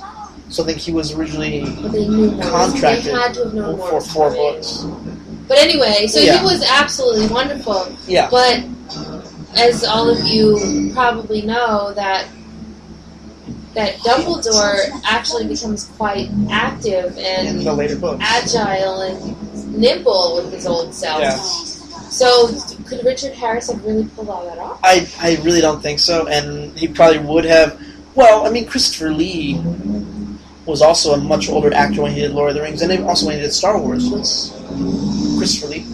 Is that Gandalf? No, he was the White Wizard, Saruman, in Lord of the Rings. Okay, because I didn't think that. But he was also Count Dooku in the Star Wars prequels. Yeah. And so, but he had to do lightsaber battles, so he did a little bit of it. And then they would have. And then they would have a double come in to finish the rest for the wide shots. Double. So they probably would have done stunt double for Richard Harris as well. Probably. Obviously, we'll never know since he passed away I think a couple months before the film 2 came out. Before Chamber of Secrets was released, he passed away. But he was in Chamber of Secrets. But he was in there. He finished work on it. The new actor was started at so then third. Michael Gambon came in for Prisoner of Azkaban through the end of the series. Which I could say I felt a little disappointed at first, but I really think it was a big thing. Yeah. It became a big deal that they had to recast Dumbledore. But yeah, he was so good. Yeah. He did good. No, he did a good job. It was different because Dumbledore is like this almost godlike. Yeah. Like an almighty, didn't have to do anything, but you knew how fantastic he was. What he could do. You knew he could do something. So when he just yelled silence, 150 students were just up. But Richard Gambon? Michael Gambon. Yeah. He was kind a of little more younger. just a regular kind of Yeah, younger. He was younger. And he's still, up there in age, but not quite as high as Richard Harris was. He did a good job, but he wasn't... wasn't... wonderful. The first thing I noticed was they trimmed down the hair. They really trimmed down the beard and the hair. They're both much shorter. And the colors were a little more... His costume looked a little more like comfortable pajamas to me. Was it like... Yeah. Like his hat wasn't quite so pointed. It was a little more kind of like an old sleeping cap, like you'd see. Right, like something that you can move in. Something you can move around. It wasn't like this big velvet gown. He wasn't wearing 200 pounds. Ceremonial, like Richard Harris is very ceremonial, like a ceremonial wizard. Right, he was like a magical, He's a little more practical, omnipresent, godlike wizard, whereas. Anyway. It was almost like he went from a white wizard to a gray wizard, as opposed to the other way around. Yeah, not went from a gray wizard to a white wizard. That was Esther's input. Esther's kind of up and down with us watching Harry Potter. Snoring, Just snoring. Snorts of derision when she doesn't like it. Oh, look at that. Snape had an injury. Now I forget. It was from Fluffy, right? And I know that they resolve it in the end. They tell you why, I believe. And I just can't remember why at the top of my head, so... They thought that he was trying to steal it, but that wasn't the case. And we'll find out. We'll find out towards the end. Infant Squirrel in the background. He's very twitchy. Twitchy. Because he's got Voldemort. Yeah, Voldemort's back in his head. Spoiler. Yeah, again, this is all going to be full... As we go through these... Although we now know a turban is a good way to hide an evil demon in the back of your head. A half-life evil demon. Now, did they ever explain why they picked Quirrell in the book? In the book, yes. did they? I don't even... Was he just, weak? Yeah, something like that. I'm guessing it's something like that, but I would love to read to have a really educated opinion on that one. It's been a long time. Yeah, Tim Roth would have been great. Yeah. I just don't want to say anything bad about Alan Rickman, though. I don't either. To me, Alan Rickman... Because I didn't know that when I read the books and when I watched the films the first time. And so it was like, okay, Alan Rickman to me was always a bad guy because I remember him, obviously, from Die Hard and from Robin Hood, when he played the sheriff in Robin Hood. Yes. So he was always a bad guy to me. But then I found out how funny he was in Galaxy Quest. Did you ever see Galaxy Quest? I have not. Okay, so that was something that was we're gonna take a little side trip really quick. Galaxy Quest is basically a loving parody of Star Trek. It's about a TV show that was on in like the 80s that got a big fan base that eventually was canceled. And so the actors from it just kind of live off their fame from that show. Okay. And so what happens is an alien race gets the television signals from the show, and they think it's real. So these aliens come down, and they pull the actors and think they're the actual crew of a spaceship, and they pull them to space to help them fight this person who's trying to extinguish their planet. You know, that's on Netflix. Yes, it is. I think it still is. I think it's still up there. It's one to watch, and it's that really. Was from the 90s? It's like they're right on the edge, like 99, 2000. They came out. Yeah, I was not. It's one of those. Get into that around that. It's really great. Like I know you've told me, we've talked off mic about you're a little more Star Wars than Star Trek, so. I'm more fantasy than sci-fi. Sci-fi. Yeah. Fi-sci? What's Fi-sci? Either one. That's a new one. Fictional science. Fictional science. She has an answer. Oh, that's good. She had an answer for it. Fictional science. Fictional science. No, I'm more of the long time ago in a galaxy far, far away, as opposed the Final Frontier. Yes, the Final Frontier.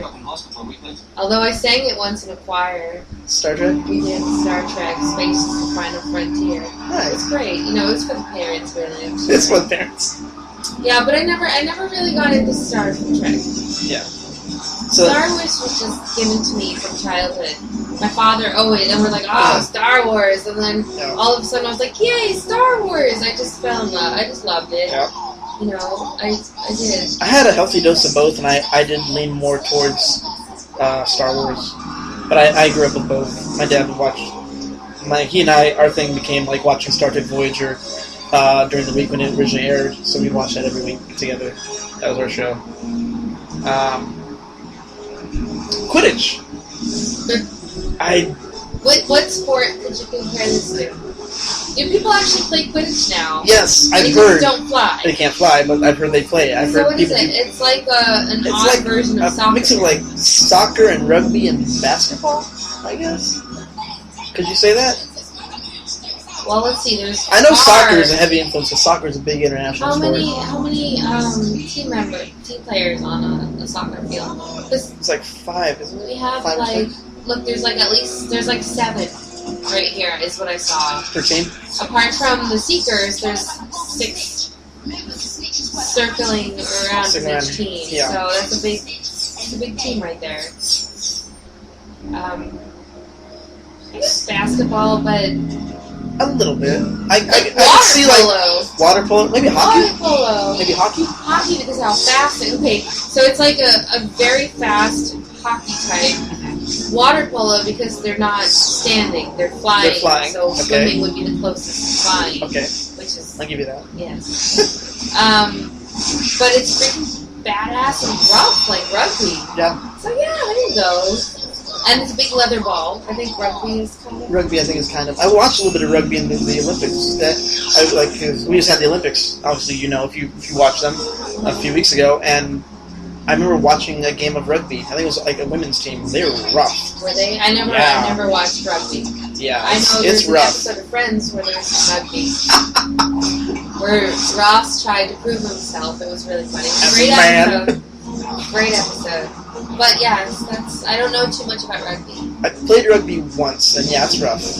Well, part of it was I've always been small, so like they were going for it. Like, yeah, I got flipped once. It was fun. Yeah, but you're not little. You're shorter. Shorter. But you're not a skinny little thing. You're kind of. I'm a little stocky, I guess. Yeah. A little bit. Which is great in football. Yeah, I can't play football. You can't. I wasn't allowed to. Oh. I just know that like Sproles. Yes. Back in the day of Chargers. Yes. Back in the day, I mean like 5 years ago. He was a normal man, right? Smaller guy. Right, yeah. Like 5'5", 5'6", something like that. Smaller guy. So size doesn't. I mean, there's. Dick move. They knock out the goalies. No, I think it's been consistent with all the films. Kind of small. And I think even in the books that Dean Thomas was always the announcer for the games, wasn't he, from Gryffindor? He's the one that Ginny smogged. Smogged. Smogged. She dragged him? She went all Tolkien on him? Yeah, Smogged. I'm just upset that I had to buy a new car because I couldn't get it past the smog test in California. No, snogging is the British word for making out. And yes, Ginny got around. She was snogging Dean Thomas. And Harry was a little jealous. Quidditch is a dangerous sport. I'm just surprised that none of the professors actually prevented them from falling on the ground. And they could have easily. Something else I don't quite understand about Quidditch is why does everything actually matter when all you have to do is catch a snitch and you gain so many points that everything in the game that happened didn't even matter?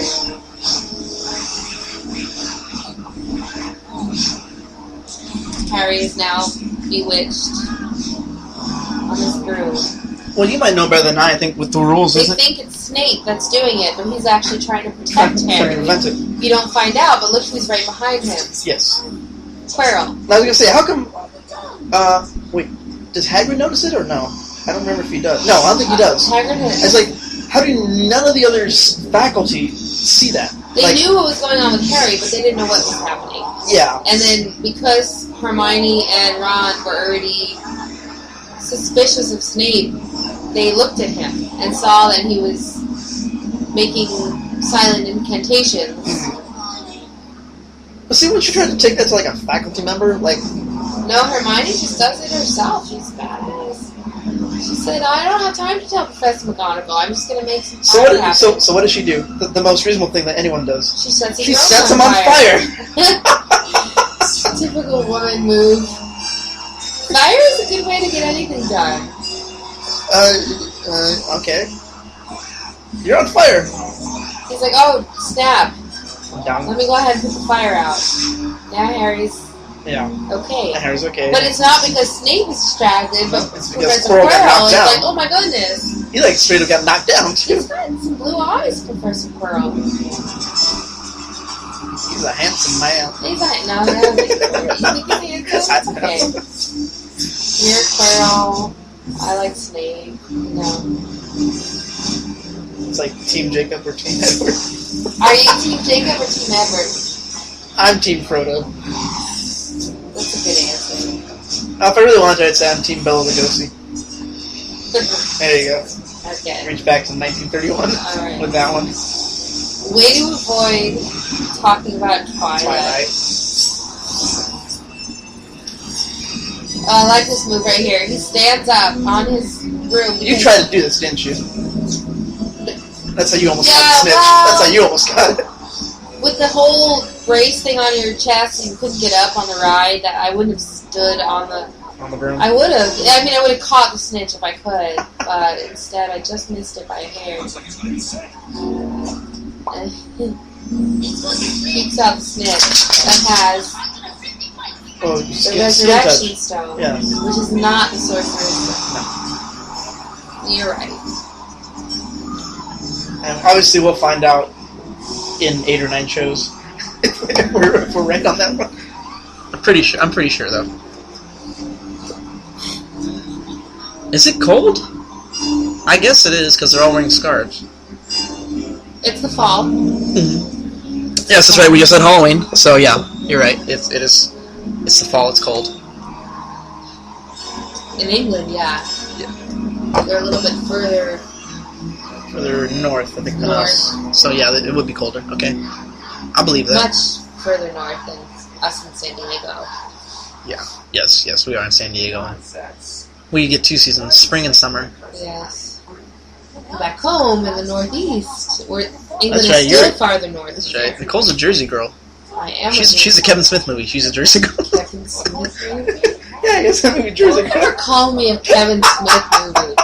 It's a good movie. It's underrated, sure, but it's but a good I'm one. not a Kevin Smith movie. You could call me so many movies out there.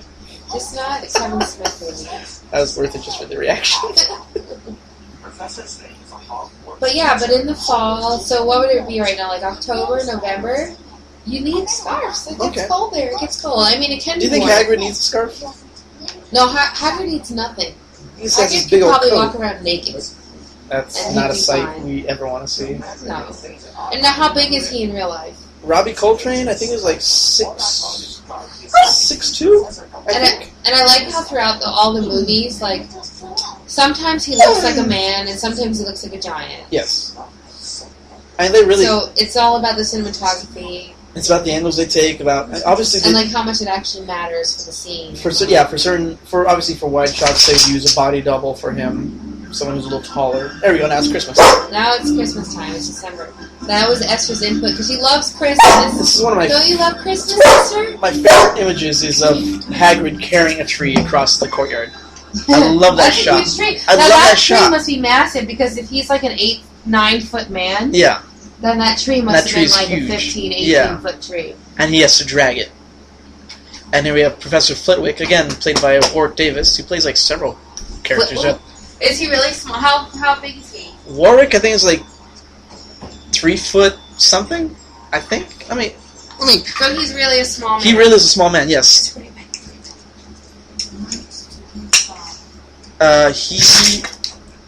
He is... I forgot his exact height. I can find that really quick. Didn't realize it was my fault. That's Wizard's chess. I hate Wizard's chess. Because it's so barbaric? No, because I'm bad at chess. He is 3'6". 3'6". Okay, 3'6". He's a small man. So he's a small man. And he plays... Are you good at chess? Do you play chess? I don't... My dad played chess for a while. He got into chess for... Like, when he was in... He told me when he was in high school, he made a chessboard, but he had no pieces for it. Mm-hmm. And so, eventually, he would play for a while. He had all kinds of little sets. I have actually a Lord of the Rings chess set that I've never opened. Yeah, it's like 15 years old. Wow. So save it. Don't open it. Yeah, I probably won't. But, yeah. So I never really got... I played it. I'm not that good at it. Chess is a great game. Like, so I've been learning chess since I was little. My dad used to play with me, and of course I was terrible.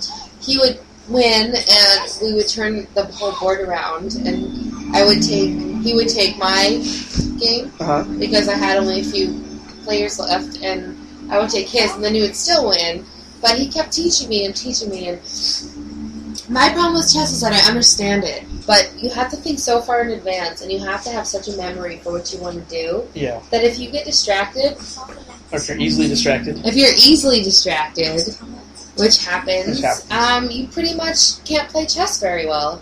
So that's exactly what happens. Like, I can plan ahead, I can think ahead to 3 moves, 4 moves, I know what I want to do, but then all of a sudden I'll just lose it. Like, it just won't work anymore. I will try to outthink the other person as opposed to thinking about what I need to do, and that's probably why I lose. But that's what you have to do, but you can't lose. Yeah. Yeah, you can't lose what you're doing. That's my issue. This is probably my favorite magical item they have.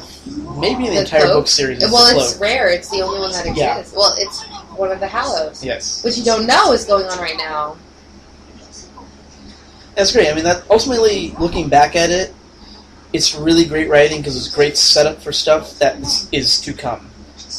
With the snitch, now with the invisibility cloak, it really sets it up what she was really thinking when she was writing the books. Now, this was filmed in a real library. I forgot what library. It's in England, and the restricted section is an area of old books. Like, when you go in there, like, you can't have fire in there. You can't touch certain items because they're so old. So they had the privilege of doing that. So an old library in the castle really is an old library, which I thought was wonderfully... That's cool. Which I thought was really cool, because you get those... It's like... The Beast's library in Beauty and the Beast. I would love that. Mm-hmm. Yes. Just like books, like shelves and shelves. That's where he got her to stay. Yeah. She's like, all right. That's it. Well, maybe because there are all these books. Yeah. She can read them all. Like, it's yours. Like, all right, I'll stay.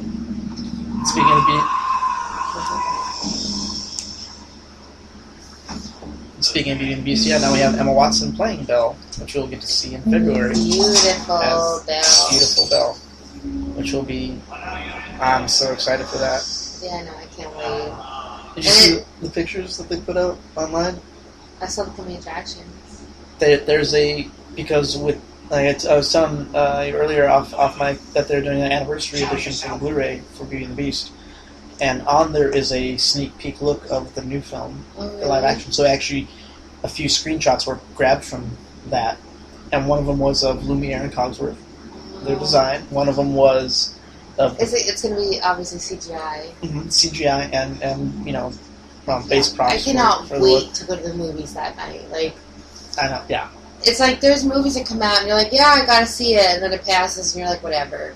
There's just no way I could not see that movie in the theater. Yes. Did you see all these in the theater, or did you watch these at home? I saw the first one I saw in the theater I think was the fourth one. Like I came home pretty late. Okay. And I did see it at midnight, the night before the night it aired. Really? Like the first showing ever, and I did that for about 3-4 years in a row. Nice. Went to the 4 o'clock, but I also had a friend who, her sister, Lauren Spihar, was, she worked at a movie theater, so we actually got our own little showing. Like a private screening. Yeah, we got kind of a private screening. Like we waited in line with everybody, but they showed it in an extra theater at one point, and there was like 20 or 30 of us that went in and saw it in that whole theater. Okay. That would be fun. In the restricted section. The third book was so cool. My other brother, Evan, he was very much into Harry Potter. He was always telling me about it and trying to get me to read it. And again, like I said, I was more, I was reading Lord of the Rings. So he would tell me, and he loved Professor Lupin. Was like his favorite character. Was like his favorite character in the book. And Tonks. Oh, I love Tonks. She's in the. Did you catch her? She's in Game of Thrones. Yes, she is. Yeah. You'll see her. No, she was not an animagus. She was a. What was the word for her? I don't remember the terminology. A shift changer, or is she some kind of shifter? Shapeshifter. Shapeshifter. A shapeshifter? I think so. She was able to change her physical appearances. And here Harry has discovered the Mirror of Erised, which backwards says desire, which makes sense. The Mirror of Erised? Yeah, Erised. Erised. Yeah. Desire. Yeah, so when you read it backwards, it says desire. If you mirror the image, it says desire. Ah, okay. Oh, so, which explains why when Harry looks at it, he sees his family, he sees his parents. When Ron looks at it, he sees himself as like the Quidditch champion. So, I thought this was a neat little invention, and Dumbledore's explanation of how dangerous it can be, which is great. And there's our first time really seeing Lily and James Potter. I think it stayed the same performers throughout the film. I can't remember the names off the top of my head, unfortunately. But they had an easy job. Right. Kind of show up every now and then for a film. Show up once in a while, say get a couple scenes, get 1 or 2 lines, and you're out. Look elusive. And you're famous. Smile. Look elusive. It's true. It is true. Esther. Esther's up. Right on her back. So I think they did a good job of this in the film, but I think they did a much better job in the book of explaining the mirror and everything, and Harry constantly going back to it over and over again, to where it almost became almost like an addiction. I think. It did because you didn't realize, but that's going from the book to the movie. Mm-hmm. It was an addiction in the book, but in the movie it happened once, and then Dumbledore warned him not to be addicted to it. Yeah. But in the book, he actually was. Yeah. He went there all the time. Went there all the time. Whenever he found free time to go, yeah.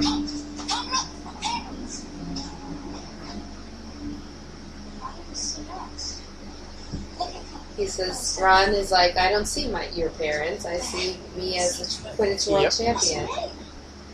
And look how cute I am. Because he's a ginger. He's like, I'm just the most precious little ginger world champion of Quidditch ever. I don't know if he said that, but...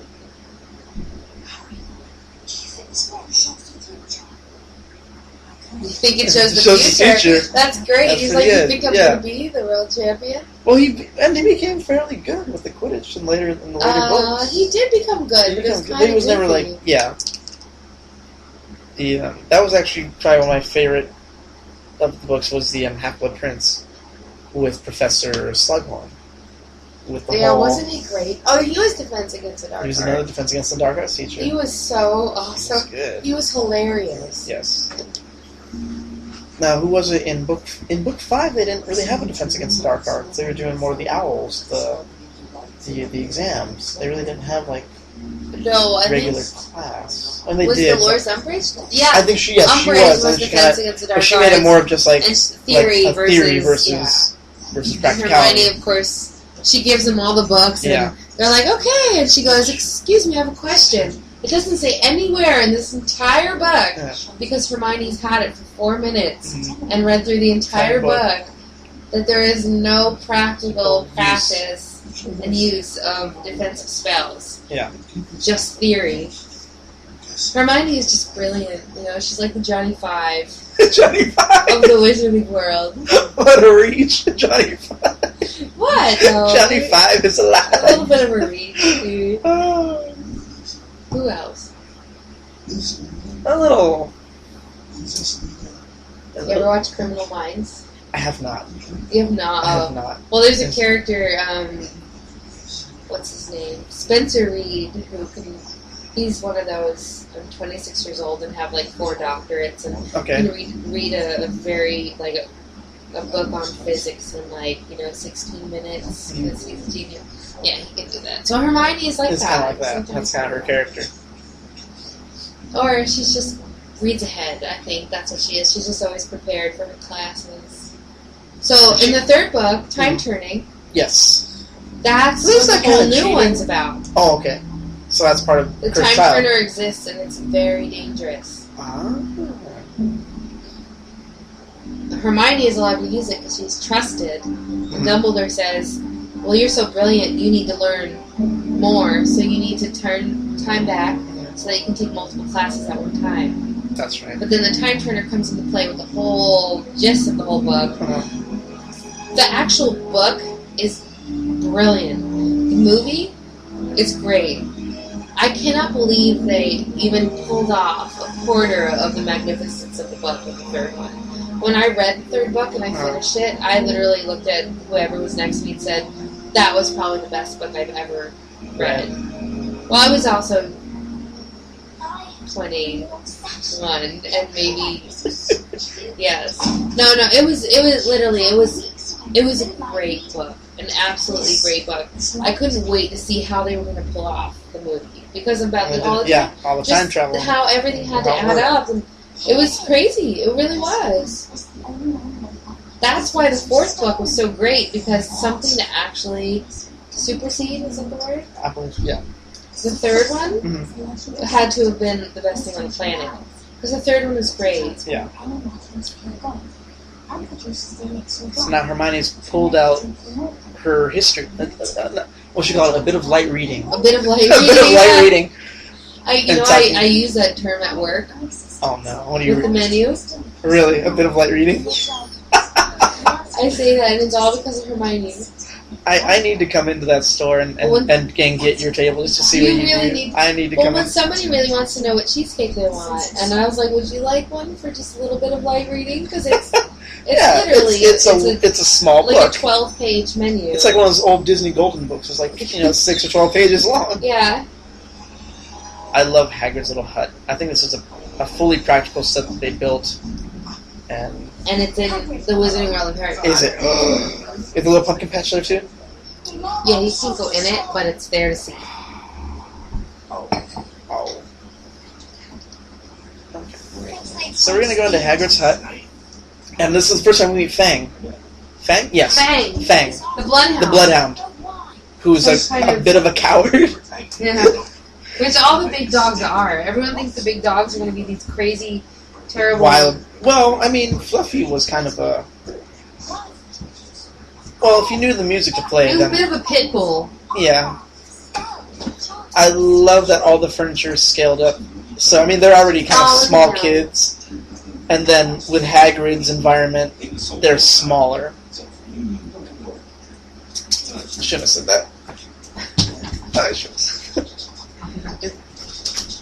His deliveries are so good, and now I get the dragon egg is one of my. Oh yes, the dragon egg is so cool. And it's one of those great little things that they established in this film that kind of came back again in Goblet of Fire when we go into the Triwizard Tournament. I know what that is. How did you get? I'm winning. I'm a stranger in the club. Secret plan. Yeah, the whole egg thing is.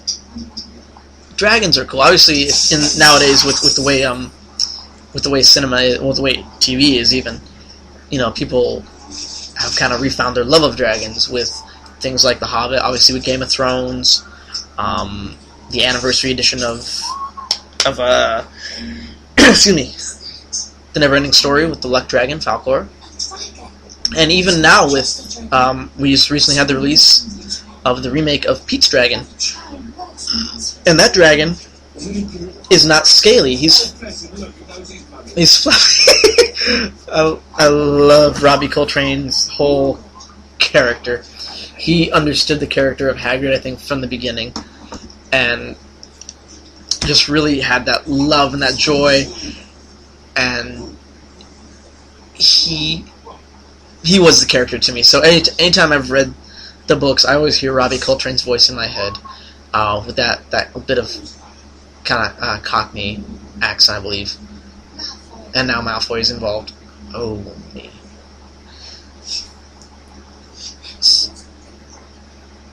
So again, yeah, as much as they could, they used practical sets, blue screen only when necessary. So a lot of these settings were cathedrals, were schools, and such. So that added to it, and obviously, since your story is kind of based in England, and you're filming in England, it just adds to it and helps you believe the world a little more.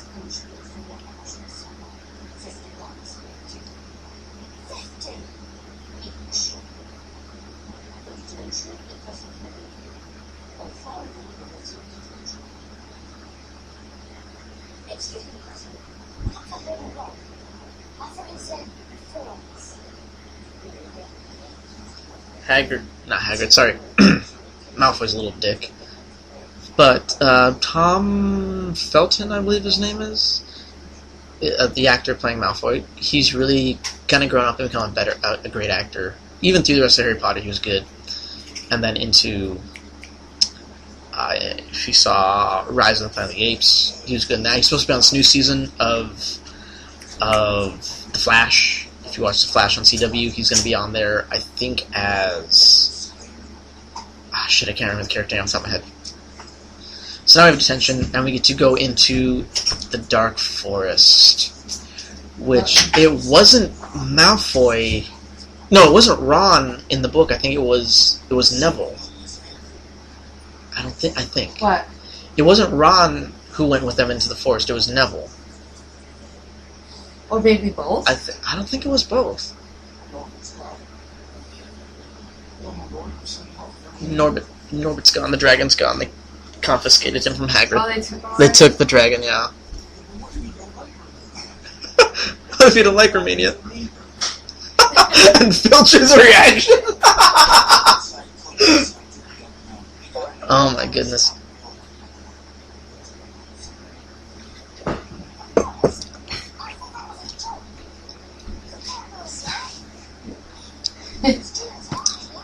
So, and again, I was saying earlier, when they established about Norbert being a dragon, and how Ron brings up his brother Charlie, and we get to meet... And we don't meet Charlie, do we? I think it's the one Weasley we don't meet in the films. In the books you do? In the books we do, but I'm I don't think in dating the film. Oh, okay, so... Just want to let you know that. Yeah, Nicole's dating a yeah, Weasley. he's mysterious, but that's okay. He is the Weasley So who's away. He's from Romania, and plays the dragons. He goes to Romania to study dragons. So Bill would be the oldest one, the handsome one, the beautiful one. Well, no, Bill's the one with the scar. Charlie, the dragon one, is the one with the scar. I thought Bill had a scar, too. I'm not sure. I think he did. I mean, not in the movies. I All I remember is that now. Charlie had the scars and he had the ponytail. That's right. Now, that's Charlie Weasley is the one that I am dating. He hasn't proposed yet, but one day he will. We're all waiting. It's okay. We're all waiting, but there's unicorn blood. There's unicorn blood, which is silver. Is something worth or platinum. talking Is that about silver right or platinum? Platinum. Platinum. It's liquid platinum. It appears to have a silver-like quality. Okay, so I know in a couple scenes we're going to see feeding on a unicorn, and if it's supposed to be Voldemort to sustain his being, does that mean like he's contorted Filch's body because the hands are actually Filch? Not Filch, Quirrell. Is he like contorting Quirrell's body then to be able to? I think he left Quirrell's body. You think he left Quirrell's body at that point? Okay. Yeah, I think he's this little weird Half-Life turd type of being that's only alive because he eats unicorn blood. But he also survives as like a parasite. Okay. On Quirrell's body. Because I remember when we get to Goblet of Fire, when they present him, he's like a little like weird looking baby thingy. Yes. Like a little weird little. Sorry, Vince. Your girlfriend is distracting you right now. Ow! She bit my finger. We're Not talking that way, about but my gorgeous beast of a dog, gorgeous Esther, little beast, Esther, wants to who's play a little tug sweetheart. right She wants to play Tugger now. She's been sleeping most of the movie. She's been sleeping, putting in her input every now and then when she feels necessary, and now she's awake and wants to play. So, my sweet little Esther here. Growling, if you're growling, that's me. That we'll admit, and it's not Fang or. No, it's any Fang's other, little girlfriend. It's Fang's little girlfriend, yeah. Esther. And here's a dead unicorn. And that's kind of tragic. That is terrible. Nobody wants to see a dead unicorn. No, it's almost worse than a dead baby. Now, is it always because?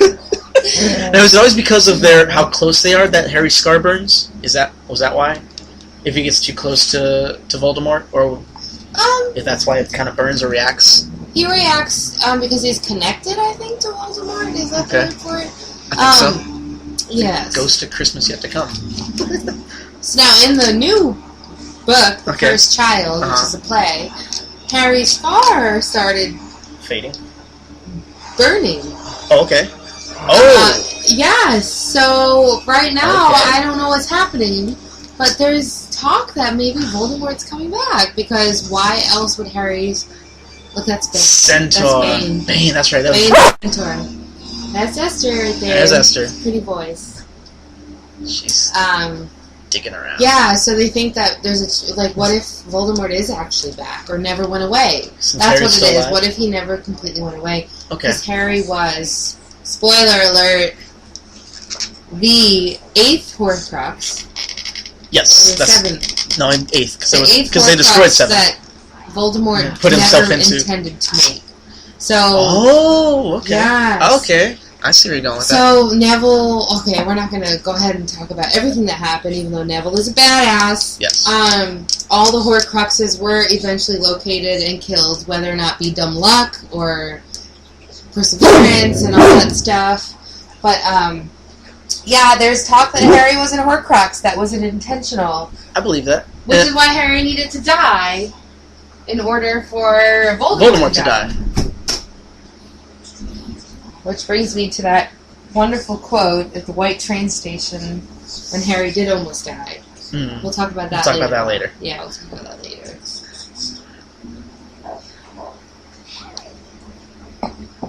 Now, we don't see the Centaurs again until Order of the Phoenix, right? I know they're in the forest, but I think we see them again with Umbridge, and I think in the book. I don't know if they appear in the movies, but in the books, I would guess that they did.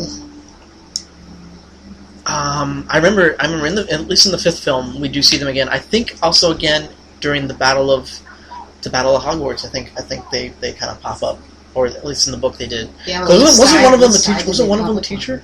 At one point, one of them was a teacher. You care of magical creatures or something? I think something like that. Yeah, when Hagrid was away. I'm not sure. There's a chance they could have been.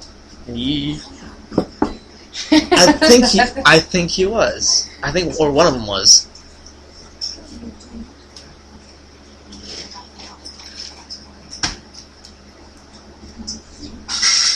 I think everyone's kind of wide-eyed.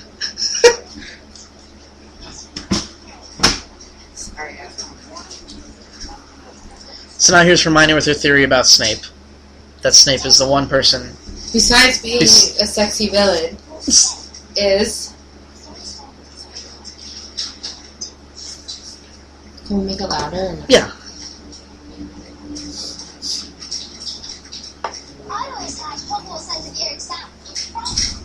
But I found that rather enjoyable. Speak for yourself. What there, Harry? His head's burning again. Burning Man. Okay, never mind. They're gonna go to Burning Man. They're going to go to Burning Man. Yeah.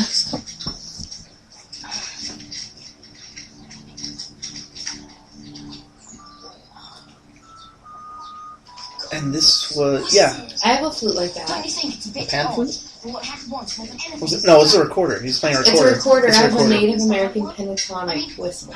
Really? Which looks like a recorder. Do you know how to play Why it? didn't I see it before? Yes, I know how to play it. I don't know. I'm asking. Yes, I do. Do you have a pan flute? I don't have a pan flute, no. But if I did, I could play it. If I did, I could play it. I don't know. That's confidence right there. Yes, I could. Well, you know, I've been around the musical block or two. You wanted to know what's Now, this looks like a pickup shoot, because this looks like it was filmed regularly, because he's sitting in front of his little house, that's natural light, but around them is an aura of a blue screen, so I think they filmed those separately. That's why his skin It's, isn't glowing. it's not glowing quite right, and the background doesn't look quite the same, so I could be wrong. I could very well be wrong. Because even then you see kind of around her hair doesn't look quite right in that light. Yeah, that's a blue It screen looks set. like That's a blue screen set. spotlight. Yeah. And a blue screen behind them, obviously. And then they run off, but he looks like he's just sitting out in He's the sitting light. outside the daylight. They filmed it separately. Yeah, that's something I would have never looked at. I Did you never see noticed the that ghost. I never noticed that He before. was learning. He was learning. He never left. He was learning. Never left. Learning how to ghost 101. Ghosting 101. Those are the little things in movies, in cinematography that's just, it's so brilliantly Someone's going to try and steal it. unnecessary, but it's just so cool. I know that they love to do that now, with especially with detail, because I think it helps. It can help the actor. It can help sell the universe. Like with But they're running in front of a blue screen. Mhm. Like, they're not going to see a little ghost sitting at a No, but that desk. could even be like for. Sometimes they Like even a do study that. hall for They ghosts. can do it for like even for fans. Like if there's like a little. Sometimes even just little things like a sentence in a film or in a book, where it might mention like a little ghost sitting there in school, and you completely forget about it because it's such a throwaway thing compared to the rest of the story. And if you're one of those really hardcore readers, you might notice that. You might remember that one little sentence. Would they mention the fact that there was a ghost sitting there and they ran It might. past the top? It might. They might. I don't know. We'd have to check again. Something. If I could do an Alan Rickman imitation, I would. I know Tom Hiddleston, who Esther, plays come here. who plays Loki in all the Marvel movies. He Yeah. does a spot-on Alan Rickman impression. Loki, yeah. And I can it's see that. so good. It's so funny, too. It's so funny. So, who's the name of Loki? The guy who plays Loki? Tom Hiddleston. Tom Hiddleston? Yes. There you go. Now, who's the name of the guy that plays Kylo Ren? Is Adam Driver. They have a similar feel and look to the A little the bit. two characters. A little bit. I didn't realize Adam Driver's They're almost like Snape understudies. underlings. Yeah. Understudy. Yes. They better replace him just in They're not case. understudies, but they're like young Snape-like characters. I like they spend the whole movie telling Neville to stand up for himself, and when he finally does, they petrify him. That poor kid just can't win. He's like, I'm not letting you Can't do win. this, and they're like, screw Right? you. They're like, screw you. Petrified. Sometimes. You know that. Brilliant. But scary. See, Ron is just a realist. I love that kid. He's not gonna rule the world. He's not gonna take over. He's not gonna take over. He's not gonna be the Minister of Magic like Hermione might be one day, or a great aura like Harry. But he's just gonna be nothing but a sweet, honest. Now, how big is that cloak? Intelligent insight. The cloak? How big is that cloak? Oh, it's a big cloak. That's able to hide all three of them. Well, cloaks don't just wrap around one thing. Like, they have pleats and Okay. and you know, multiple materials. And if it's like... And where did it go now? They just leave it there the rest of the film until they come back? It's invisible, so you can't see it, but it's right there. Wow. I They're think holding it. I think your second glass of wine is getting to you. My second? It's like my fourth. I actually finished the bottle. Oh my god. She opened it before we started the podcast. I offered you a glass. I know. Anyhow. I love this dog. Fluffy. Fluffy is the best name for a big, scary dog. What's the name of your dog? Fluffy.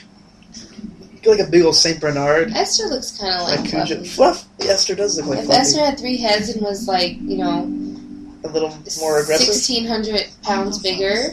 Just 16? Maybe not. Let's see, she's a 70-pound dog Uh-huh. with lots of spirit. Fluffy, each head is probably about 70 pounds? 70. Or more than that. I say each head is about 200 pounds. It's drooling. It's drooling. Ah! Oh, Ron. it's drooling. Everything happens to Ron. Esther has that much. Is it because he's a redhead that everything happens to him? That's racist. That's gingerist. Gingerist? Is We're ginger gonna a create- race? We're gonna create it. I don't know. It's. Should be. Have you ever watched South Park? Yeah, kind of not for a long time. Kind of not for a long time. There was an episode where it was like the rise of the gingers, like they were tired of being put down and made fun of, and so they rise.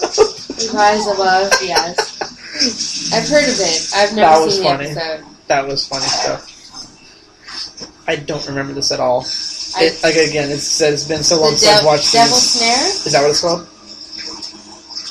I think so.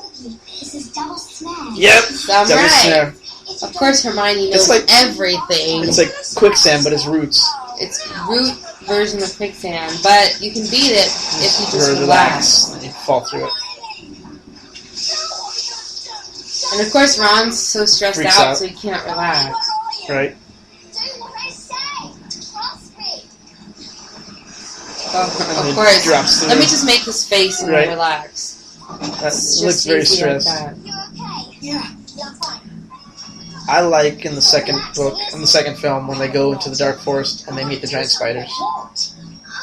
Ron's worst enemy. Yeah, it's my worst enemy too. I Aragog. hate spiders. Aragog. Yeah, Aragog is the he's like the king in there. Yeah, Bottle salt in the and I sun. hate those. I hate spiders. Sunlight.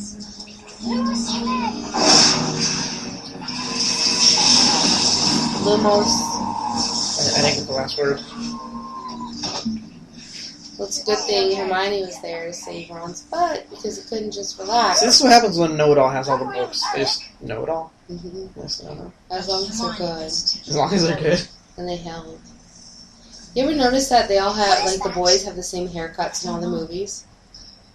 Well, Harry went a little John Lennon in the fourth film.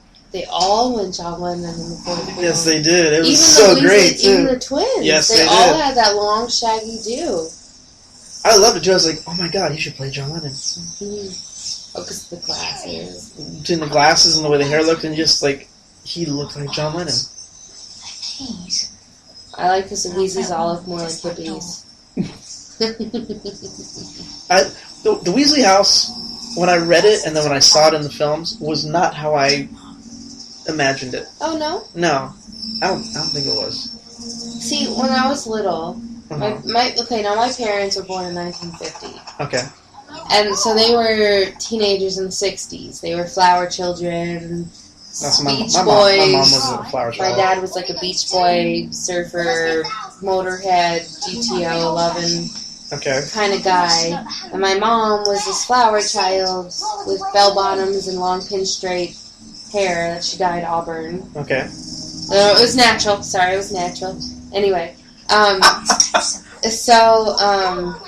We're only honest on this show. We're only honest. We're only honest. We're in our 20s. You're the youngest seeker in a cemetery. But, what was I going with that? You were talking about your parents were flower children. Why was I talking about that? Because we were talking about how in the fourth film they all look like John Lennon.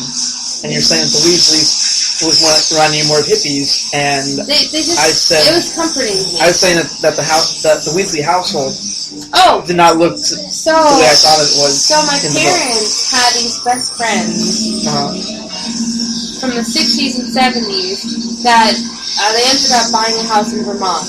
Okay. We're from New Jersey, North Jersey, and they ended up buying a house in Vermont that we went to every Labor Day weekend for a good bunch of years of my young childhood. Okay. I'm telling you that this was the Weasley house. We went up there. I mean, we drank fresh cow's milk from a farm that was down the road. That's nice. The house was like 3 stories high. It was heated by a wood-burning stove, so there is vents, so you can see through from the first floor to the second floor to the third floor. There was a grate that you could see through into each different level of the house. Really? Okay. And it was a tall house, and it was like gray and wooden, and it was on all this property, and there was no other houses around. To me, that was, I saw the Weasley house, and it brought me back to my childhood. Totally. That's great. And it was just, I mean, somewhere that I loved and somewhere that I felt comfortable. I don't know. I love those Weasleys. They're just a great family. I love those Weasleys. I love those Weasleys. The little Weasleys. They're just good, real they're people. Joke shops Except and for Percy. they're hippies. Except for Percy. He's a dick. But not everyone's perfect. He's a house prefect. He's a douche. He's head boy. Chess. Wizarding chess. Wizard's chess. Now, think of it. Chess is the game of kings. where intelligent minds persevere. Okay. Right? That's the word I was looking for, yeah. Isn't it ironic that Ron is is the wizard chess player? Yeah. Hermione's the genius. She's the clever genius. But hers is intelligence. His is more practical. She's book smart. His, I think, could probably be a little more practical. Such a cute little thing. Yeah, her hair is very wild in this one. And there's actually a moment in the book where I think it's in the third year, where she finds some kind of hair product that mellows her hair out so that she looks more like, instead of having this crazy, crazy hair where she gets made fun of. And look, she has it right she here. has it right there. She just looks like Big a ragamuffin. She does. She has like crimped, curly hair. Yep. That I would rock. If I had hair like that, I would just leave it just the way it was. You could frizz it out a little bit. Just tease it up. Tease it out, yeah. Which is probably what happened. Probably what they did with her. But, girls tend to not want that kind of hair. And Hermione found some kind of magical hair pomade kind of a thing that made her hair smooth, which is why in the third, fourth, fifth, sixth book, her hair was actually smoother, a little more it was beautiful. It was thick and lush and wavy, but it was, the kind of hair that girls want. Hence, making Hermione a little pretty little, what they do when girls turn older. I don't. I'm not. You don't know. You might. No, but I mean, she has to be a role, like an idol, like a teen idol. She was pretty, and she's a beautiful girl. I think this is my dad's favorite sequence, mainly because he played chess, so he got it. And my dad, he would try to teach me strategy and how to play and this and that. I was like, alright. I just never really caught on to it. And I'd always lose. It's just, it's I think I won like 1 or 2 games. It's a great game. It's just not... It's not one that I'm... I understand. Do they have a Wizard's chessboard up in at Universal? You know what? That you recall? I don't know. Because that would be something to see. Like, you I don't recall. Like family, not one that does that kind like of family stuff. game night, you play Wizard's chess against each other. Knock each other off horses. Maybe they had a chessboard. I don't know if it was Wizard's chess where they actually used to kill each other. You understand why, Harry? Well, I make my move. They had butterbeer. How was that? It was okay. Was alright. I was so ready for butterbeer and I was excited for it. It's basically like... There's like cream soda. It's a cream soda slushie. Okay. Or you can get it on the rocks. So it's either cream soda or a blended cream soda. Okay. And then they put some kind of natural whipped cream. Okay. So it has like a sweet foam cream. And you sneak a flask in there with some liquor and just add that to it. And that's what we didn't do, but we will do the next time. Next time. Well, because the only thing that it needed, it was tasty, but it was really sweet. It just tasted like butterscotch candy, which is good, but Okay. yeah, it needed a little booze. Little boost. Just needs a boost. So what kind Little- of booze would you put in a cream soda? In a cream soda, Anything, right? Vodka. vodka would probably work. Vodka's Maybe- always a safe bet. Maybe like a little bit of rum or Whiskey. something. Whiskey. Rum? Maybe. What is spice rum? Because you think about like the butterbeers. But spice rum is sweet, and rum is sweet, so this is a sweet drink.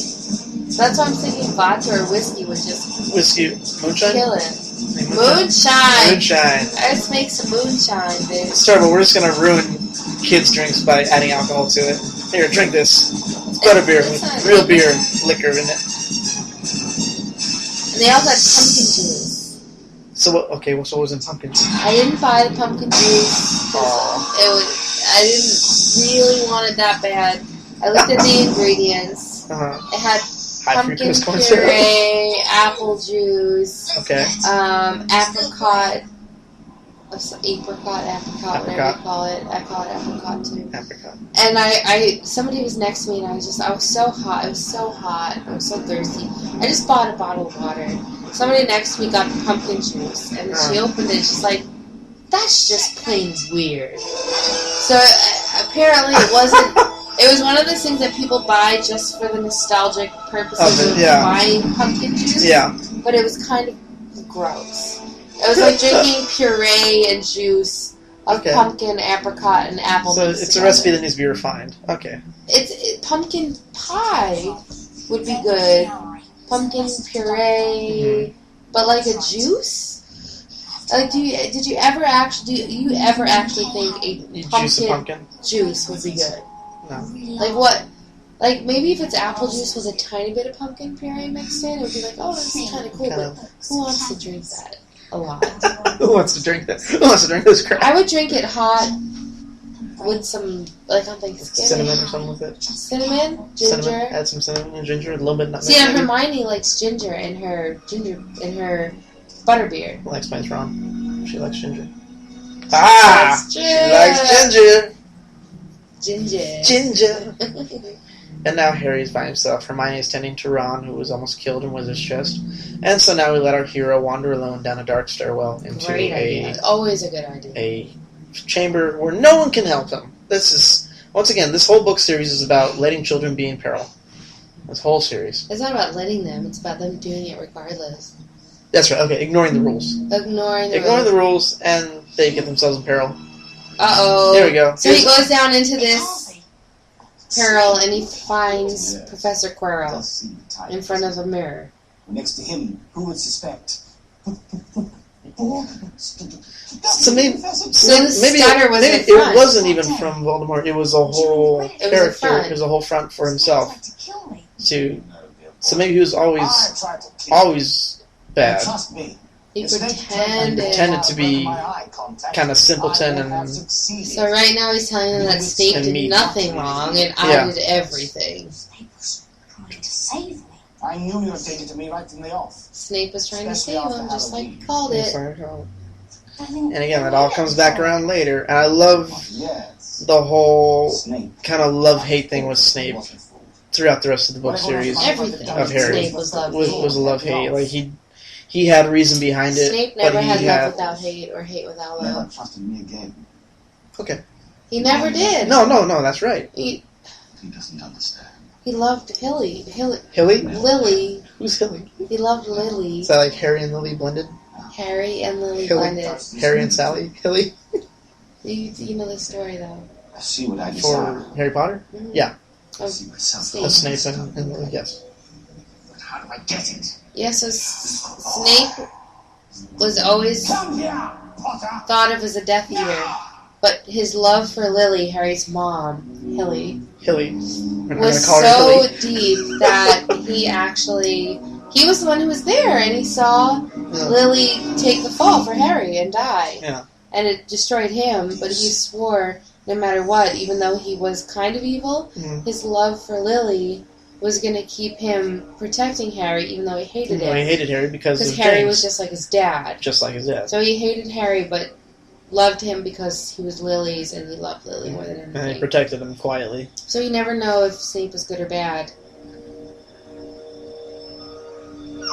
I ultimately think he was a good character. I think What is it? he had the he knew what he was looked at as, and so he used that to, I think, to his advantage in some ways. So, no, as a character, he was a fantastic character. Yes. Because you just don't effing know.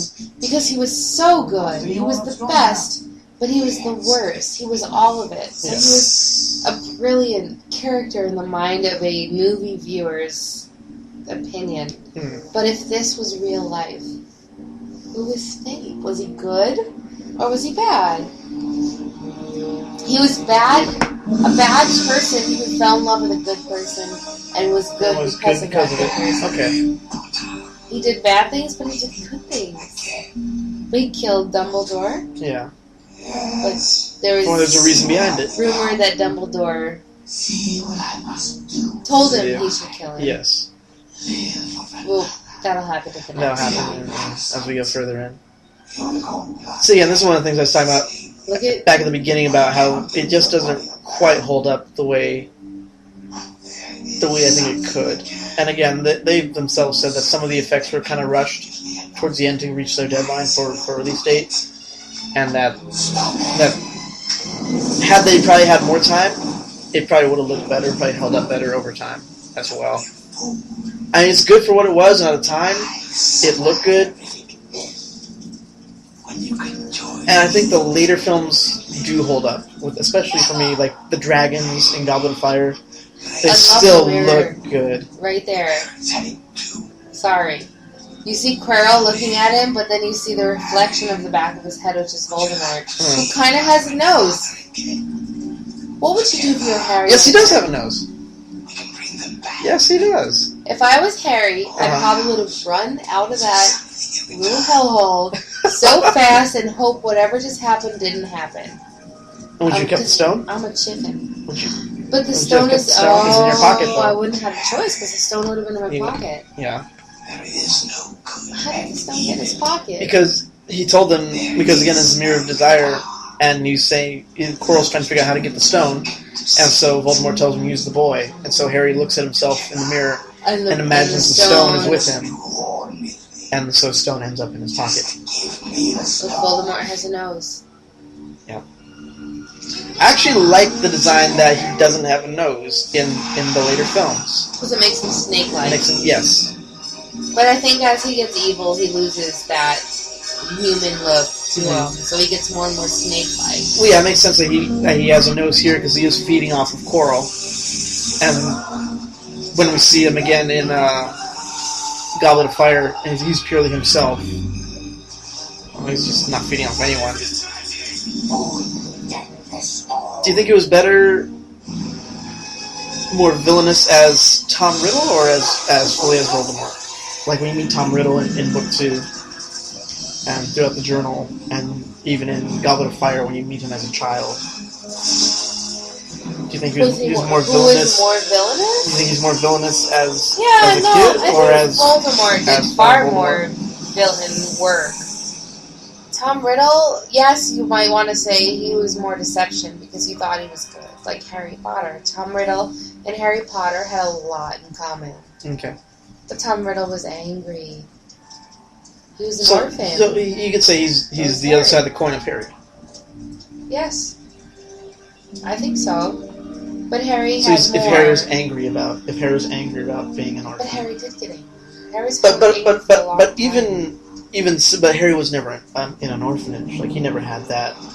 He still had a family that didn't really care for him, but still cared enough to take him in and raise him. Not in the best circumstances. But they wouldn't let him die or they starve. They wouldn't let him die. I guess so. I mean, he had a home. He had, even in the most minuscule way, more than Tom Riddle did in the same kind of circumstance, I guess. I think they're very similar. But Tom Riddle was a boy who standing in front of has just a little bit more evil in him and went on that. And Harry never went evil. He even said he was feeling it. And you're like, come on, Harry. You're not evil. You're so full of shit. But I'm having dark feelings. You're like, piss off on your dark feelings. Here's the British language with which you use. Piss off. You feel dark because you're a teenager who's not sure of anything and you have all this responsibility placed on you. But you're a good person. You're always good. He never made a bad decision. He just felt dark. I think it's one of my favorite His quotes. love was snogging someone else. Smogging, whatever. Smogging? Smogging. Smog testing. Smog testing. Failed. Failed. Failed. So she didn't fail. She passed. She passed. Was I think one of my favorite quotes from Dumbledore was, I think, once again, Harry, I must ask too much of you. I think it's really kind of telling of their relationship. Mm-hmm. Okay, yeah. He used him the entire time. He did. He really did. He loved him, and he didn't. He did. But he used him. He didn't want to use him, but he had to. I forgot to ask earlier because I think you were outside. Do they have the portraits at Universal? The moving portraits that kind of. Do you remember? They must. But I didn't They see do. it. I think I heard they do. I could be You know what wrong. they do have that's fantastic? What? The bathrooms. Moaning Myrtle is haunting. Yes, I've heard about Moaning Myrtles in the bathrooms. She's haunting all the bathrooms. That's kind of creepy. It's so great. That little perverted ghost. A little perverted. No, she was perverted. Yes, You know. yes, We'll talk yes. about that in the fourth Yeah, we'll talk book. about that in the fourth book. But, it took Cedric until almost all the bubbles were gone to figure out That's the right. test of the golden That's egg. right. Harry figured it out earlier because she told him, and he had enough bubbles to cover his Now, business. I don't know. I've seen it online, and it was true for me even when I first saw the movie. I don't know if it was true for you. Did you think that Moaning Myrtle was Daniel Radcliffe in a wig? No. No? No. Really? You didn't? I actually knew Moaning Myrtle? Myrtle Moaning Myrtle was like a 40. Yeah, she's like a 40-something-year-old woman, yeah. Yeah. I never thought it was Daniel Radcliffe, but now that you mention it, it could have been. When we watch it, or next time we get together and we watch the second film, it's a little... It's right on that edge for me of like, it kind of looks like him. Yeah, a little bit. I remember when those Bernie Bott's Every Flavored Beans were all the rage at The Jelly bookstores. Bellies. It's just another... They're Jelly Bellies, yeah. It was a Jelly Belly with a different name. Yeah. I remember seeing them all over, like... The Vomit. Tasted like Booger. And... Booger. Yeah. Or bogey. Earwax. Was it Ron calls it a bogey? A bogey. A bogey. Boogers or bogeys? The bogeys. I remember seeing them all... I remember I got some for Christmas one year. My aunt gave me a box. Yeah. You probably loved it. I did. No? I did. Yeah. I did. It was fun for me. Like, again, I was never into the Harry Potter the way some people were, but I knew enough of it to be like, this is kind of cool. Mm-hmm. And the chocolate frogs. That's good. So you're not like, but you. No, I was never obviously like. to do this podcast. Yes. Well, you brought up when we first started talking about doing a podcast, we didn't know what to talk about, and we were talking about movies, and Nicole brought up, I know a lot of Star Wars, and I know a lot of Harry Potter. And when you told me that, it kind of clicked in my head. It's like, I haven't watched Harry Potter in a long time. Yeah. And so that's when we just kind of decided, quite literally, I said, fuck it, let's do Harry Fuck Potter. it, we're gonna do Harry Potter.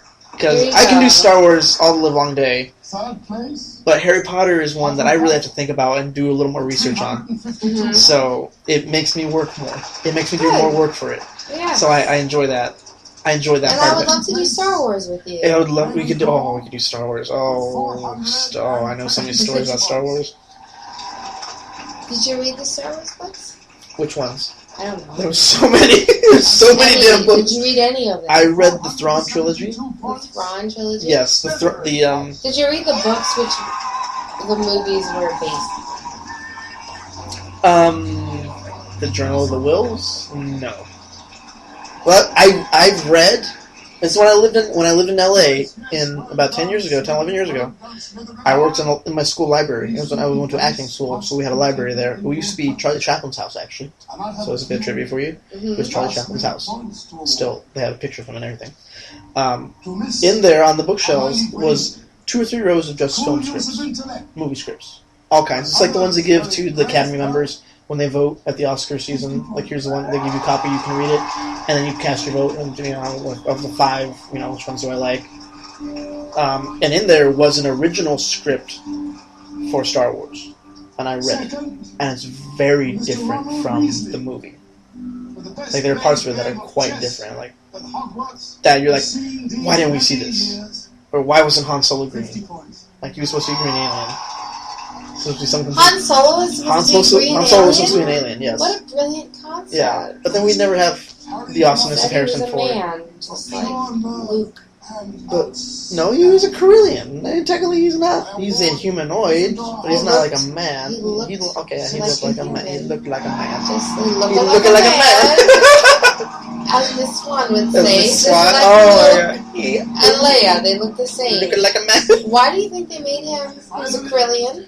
That's the character. The character is a Corellian. In the original, I don't know. I think it had to do with simply with the rewrites they did on the script, and just once you get a budget for a film, that kind of determines what you can and can't do. So they said, all right, we're losing the green. We're gonna lose this. We had to lose. They filmed scenes for Jabba the Hutt for that film, but they couldn't do it because they didn't have the technology at the time to do it the way they wanted to. Okay. So they cut that scene out. So it's like once even like Harry Potter right now. Once a film has a script, it doesn't necessarily mean that that's what we're going to see when we see it in the theater. They're constantly doing rewrites, doing edits, they tweak stuff. You can even watch it now with movie trailers where you see scenes in the trailer and you don't see them in the film. You're like, where the hell was that? Where did that go? What happened to this part? I remember this. This is what sold me. Where was it? Right. So I've been there. I understand. Yeah. Like, I can imagine even Cursed Child probably went through several rewrites, even probably not only from the writing stage into rehearsals, into stuff like that, will affect. See, I'm not sure. They say that The Cursed Child was based on a story by J.K. Rowling, but it was written. But on the book, it says it was written by someone. It says written by someone else, doesn't it? Yeah, I think it does. So then it's like, what is this story?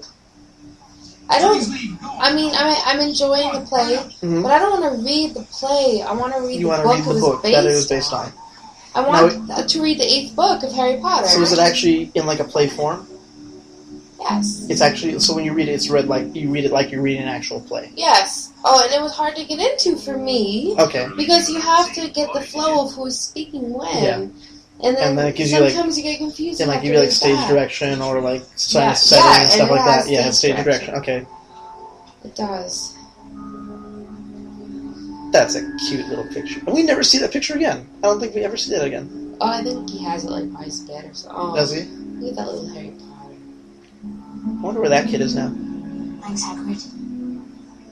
It's a good question. The baby? Yeah. Like, have him grow up and be like the cursed child. If they adapt the film. If they adapt the play into film. Have him play Albus Severus Dumbledore. Potter, yeah. I mean Albus Severus Potter. Threatening. The most per years they brought that tail of his. But Hagrid, we're not allowed to do and then his best friend is Malfoy's son. And what's Malfoy's son? Oh my goodness. Ah. I'll be right back. She's gonna go grab it. And the name. Scorpius. Scorpius? Yeah. Not really. She has it. Oh, she's reading on a Kindle. Oh, yeah. Or a notebook. Nope.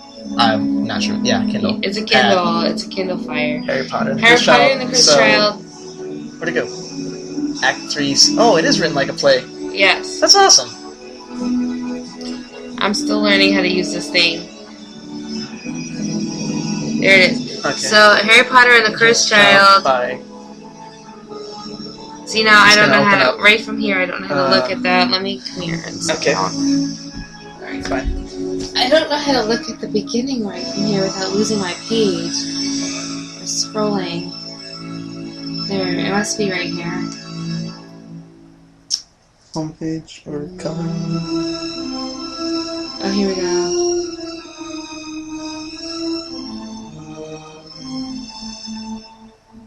Harry Potter and the Cursed Child, Part 1 and Part 2. Okay. based on an original news story. Oh, so it's based on a story, It's but there's no adapted by John book written. Tiffany and Jack Thorne. John Tiffany, Jack Thorne. New play by Jack Thorne. Okay. But it's based on a story she told or probably outlined or something. First produced by Sony Friedman Productions, Colin Callender, and Harry Potter Theatrical Productions. The official script of the original West End production. This is the special rehearsal edition. Nice. Pottermore? Yeah. From J.K. Rowling. The Digital Heart of the Wizarding World. Okay, so that concludes our first podcast, our first viewing of a Harry Potter film for our show. As we go now through the end credits, one thing we never touched upon, which is I thought was kind of weird, but it's okay. You're probably the only person who actually knows film composers. Like, I know one film composer. Well, no, you know a couple. And we never really commented on John Williams' score for the whole film. And how amazing the musical it is. Production. Like, you cannot even begin to imagine a movie that's wonderful without the musical score that goes with it. Like, imagine E.T. without that brilliant music as he is flying across the moon. Just the whole... I think that actual song is called Over the Moon. I think it's actually that piece is called Over the Moon. I played that in a score with a 200-piece band. It is the most magical music on the planet. And second comes Star Wars, and then Harry Potter. But it's just... for me, if I had to say John Williams scores, it would be Jurassic Park, Indiana Star Jones. Wars, Raiders of the Lost Ark, E.T., Jaws, for me is obviously a big one. Superman. Even... The Olympic theme. Yes. And there's Pork, it's what's for dinner. He did. He did Pork, it's what's for dinner? That's Yep. There's another one I'm thinking of right now on the top of my head. What's the film? It's there. Amistad is another great score. Amistad. Like, if you've ever seen Amistad, it's actually a really good film score. Probably one of his most diverse. I mean, by diverse, I mean, like, not like completely different from everything else he's done, but as in, from song to song, it doesn't sound like the same person, is The Lost World. Like, from song to song, he uses so many different instruments, and the way he composed it, each song kind of sticks out differently from each other, that it's a really diverse score as a whole. So like with Harry Potter, you get a lot of brass, you get a lot of woodwinds in it. Yep. Throughout the whole film. Absolutely. So you know it's Harry Potter's. I know that's Harry Potter. With Indiana Jones, you get those opening strings of, I think, like, not violin. Is it violins? Which part? Sing it. It's like the very beginning. Those first few, like, Indiana Jones. Those first, like, few little beats are string, and then it goes into horns. Dun, dun, dun, dun, it goes into horns, but there's like a quick little beat. Yeah. It's usually like violas and cellos. Okay, so that's I mean, everybody loves the violin, but the violas and the cellos, they lay down some nice that beat, tenor nice, and that. So I mean, like, there's nothing more beautiful than a string instrument. Coming from someone who plays wind instruments, so I'm biased, but I'm not biased. You have your recorder. What else do you play? Well, I started off playing the violin. Okay. But decided the saxophone was for me. Nice. And I played the saxophone for from third grade. Fourth grade. Third grade was violin. Saxophone was fourth grade through senior year of high school, and I could still play it if I had one. I don't have a saxophone anymore. But I remember my scales. I can close my eyes and play my scales right now with my hands like this right now. Took up the guitar in college a couple years ago. And I love music. It just rules my soul and everything that I am. And I love movies and I love all of this, but everything is second to music. Which is why I got into everything that I love movie-wise, was because of the musical score. Because when I was in 7th grade, we played, and I don't know if it's just because all of our parents said we were amazing and brilliant, but my concert orchestra I was in played a medley of Phantom of the Opera. And it was the most chilling, beautiful, it was just one of the most incredible experiences of my life. Okay. And then in 8th grade, we played Les Miserables. And with each show being from New Jersey, living right outside of Manhattan, we were able to actually see it on Broadway. So I saw it in the 90s. Okay. I saw Phantom of the Opera, and then, the next year I saw Les Miserables. And then I kept playing music. So freshman year of high school, we did British music, British Invasion. So I learned a lot about British composers. Okay. And my sophomore year was called Things Like a Bump in the Night. That was where I played Jaws. You played Jaws, okay. So you played Jaws, John Williams, yeah. We played Jaws. We played Beethoven. We played... We just had the most amazing musical production of marching band. That's where we played E.T. and our big whole thing was a circle expansion where you get 200 people to work themselves into a circle, turn around and expand it was the most difficult thing ever.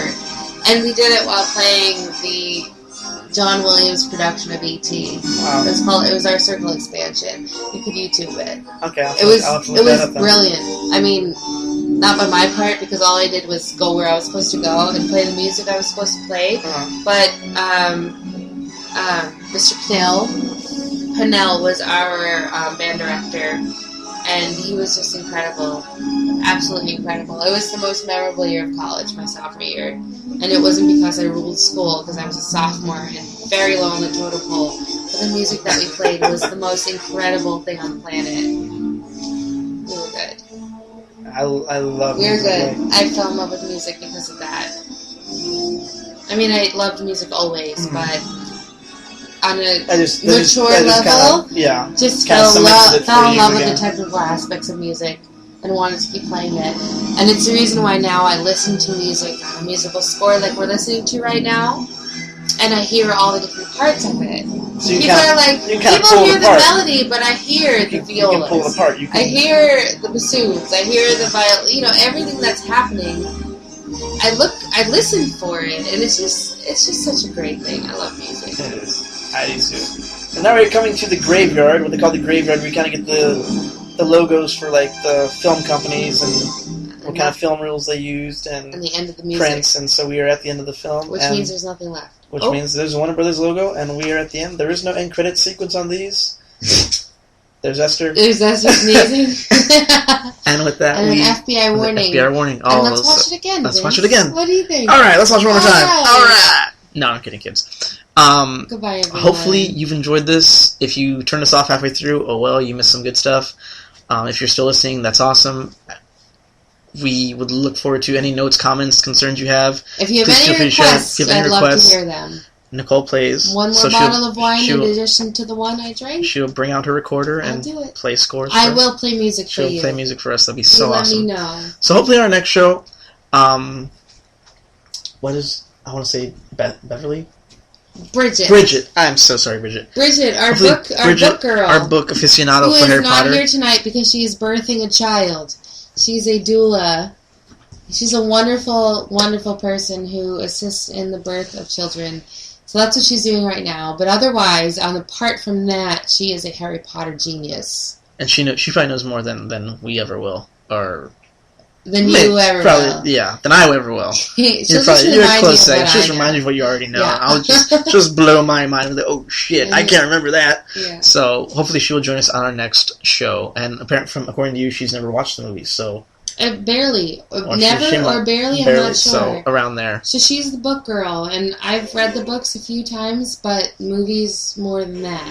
So it'll be nice to have a little insight on the books. On all that. Well, that's our show. We will see you next time. This has been a CineMunn podcast. I am here again with Nicole. We bid you good night. We bid you good night.